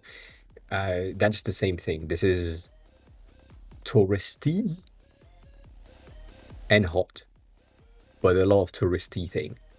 So to be checked. And right now, the Philippines are just underwater because of the fucking typhoons. So that's annoying. And it's kind of in the way, but yeah.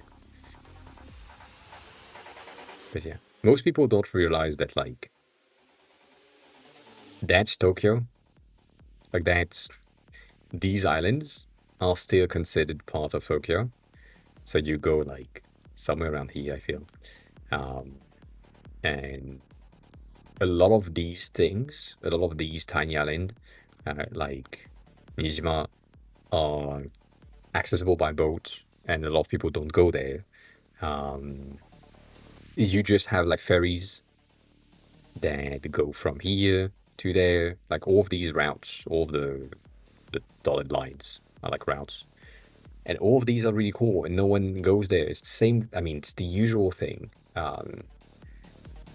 People go here for the beach side of Tokyo. No one really go on this side of like Shiba beaches are really really calm because no one goes there. It's so close. If you want to take like a day trip, you can go into here, which is the other side of the beach, and all of these, almost no one goes there. It's crazy. It is crazy. And if you just want like to get an idea of what you can do, where you can go, and so on, um, personal recommendation. Ah, goddamn, I wasn't typing. uh, Hannah is doing like some of the best videography related to Japan. So if you haven't like just follow the channel all that, please do. And specifically, this one is really really nice. That's the one that is basically just depicting the fact that Tokyo is here, but like also all of these are in there.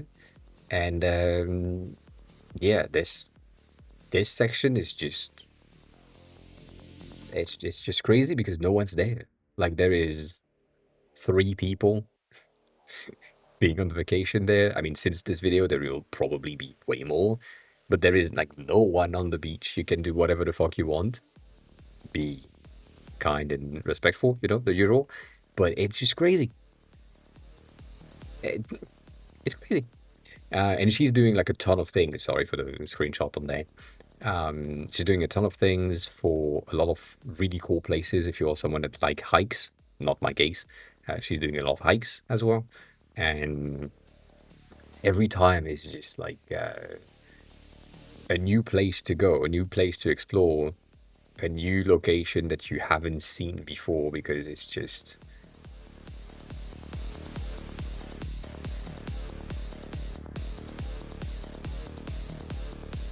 I mean, I don't know. I can't really say anything other than just watch this thing and then go there, enjoy the place.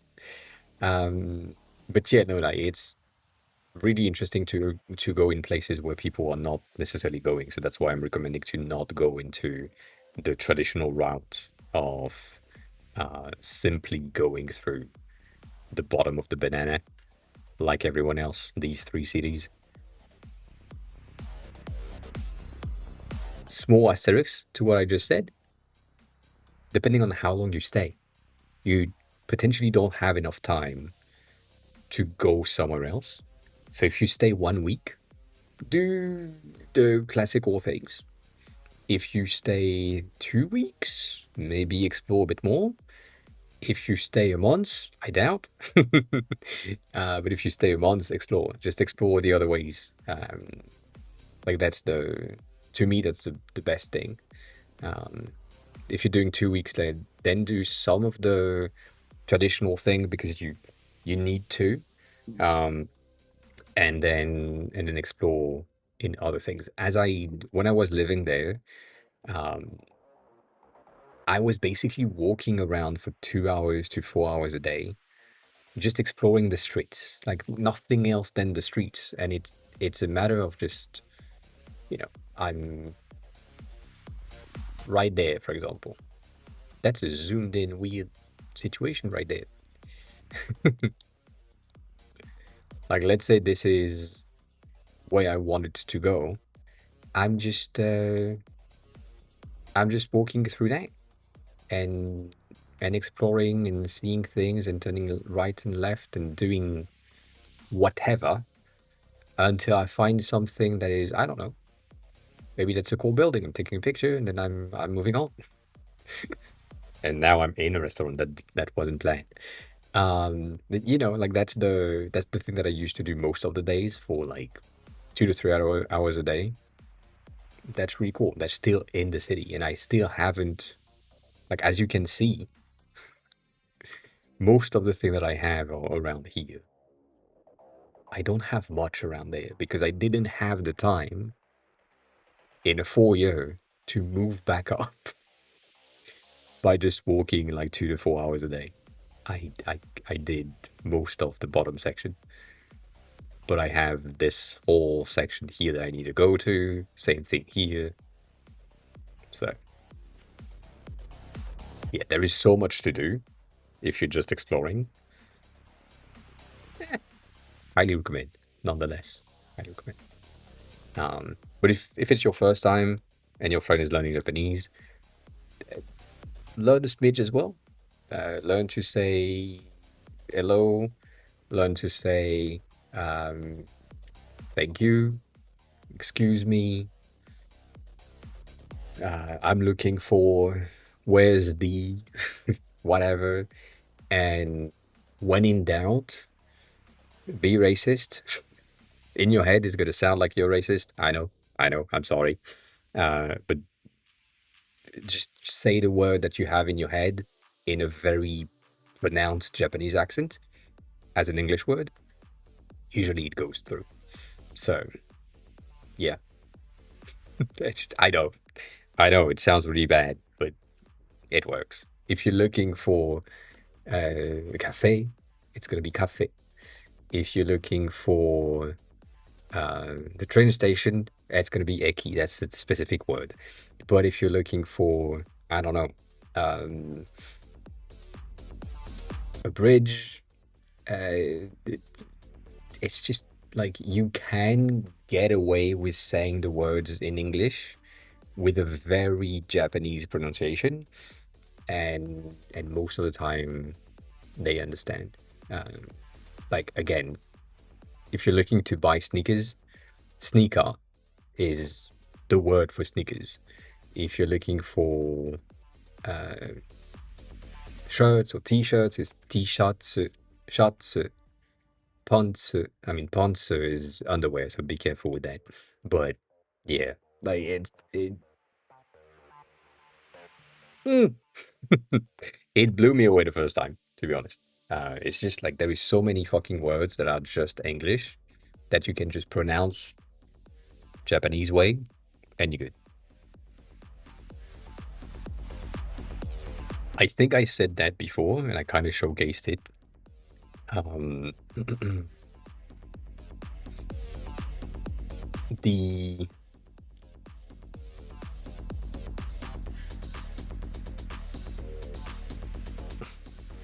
ah, I doubt. Yep.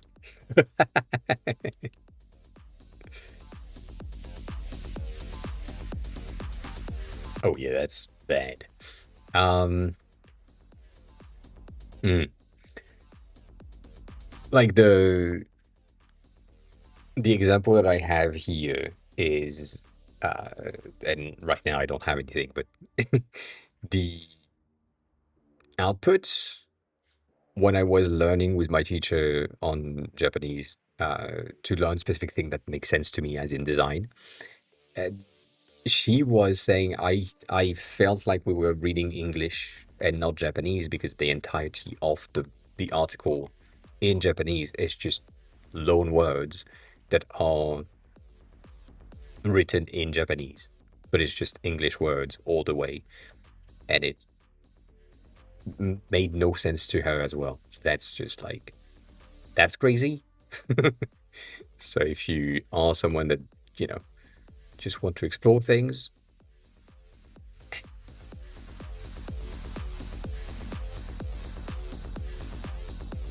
like every time you see these characters, these are katakana. Katakana are loan words, like foreign words that are reused. So release means release, like it's a release. Release shita. So the release happened. Um, it's just, goddamn, everything, everything in there. Um, Designer, do, dobo, um, that takes a lot of time for me to read. But yeah, like everything is just English words in Japanese and it works. So, you know, it happens. But I enjoy Japan. Japan's cool. We like it. Like it. Just, be respectful. Do the thing that you're supposed to do. Um, be aware of yourself and your surrounding. Like, don't stop in the middle of the street. Stay on the left on the escalators, or the right, depending on which city you are on. But you'll figure it out.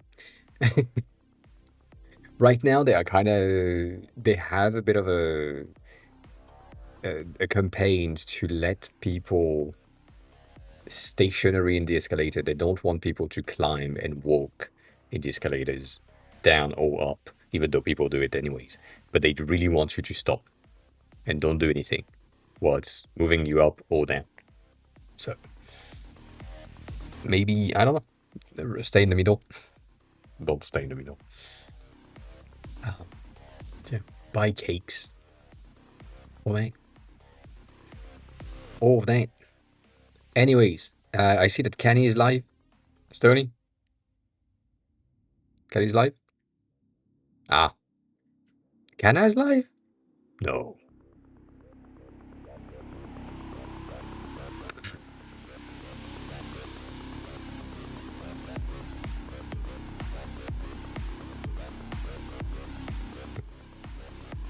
Kenna is live at that time. Really? Really? That's crazy. That's crazy. We're going there.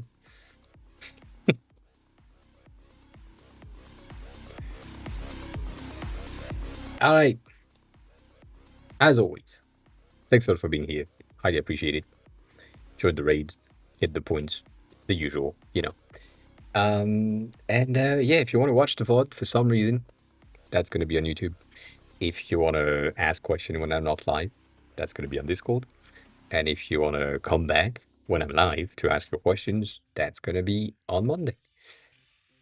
I think, unless I'm dead. That happens. But yeah, as always, if you want to learn Japanese, because we've been talking about Japanese, can is pretty cool. And if you want to give me some money, you can sub, but you can also do that and buy your Y kit. That's welcome. I like it. I get some money. You like it. You get some UI kit. All happy. All happy in the end. So yeah, as always, take care of yourself. Enjoy the rest of your day. Eat something, drink something, be kind to each other. And I'll see you all on Monday. Stony 100 is a great number. Congrats. That's impressive. Okay, bye.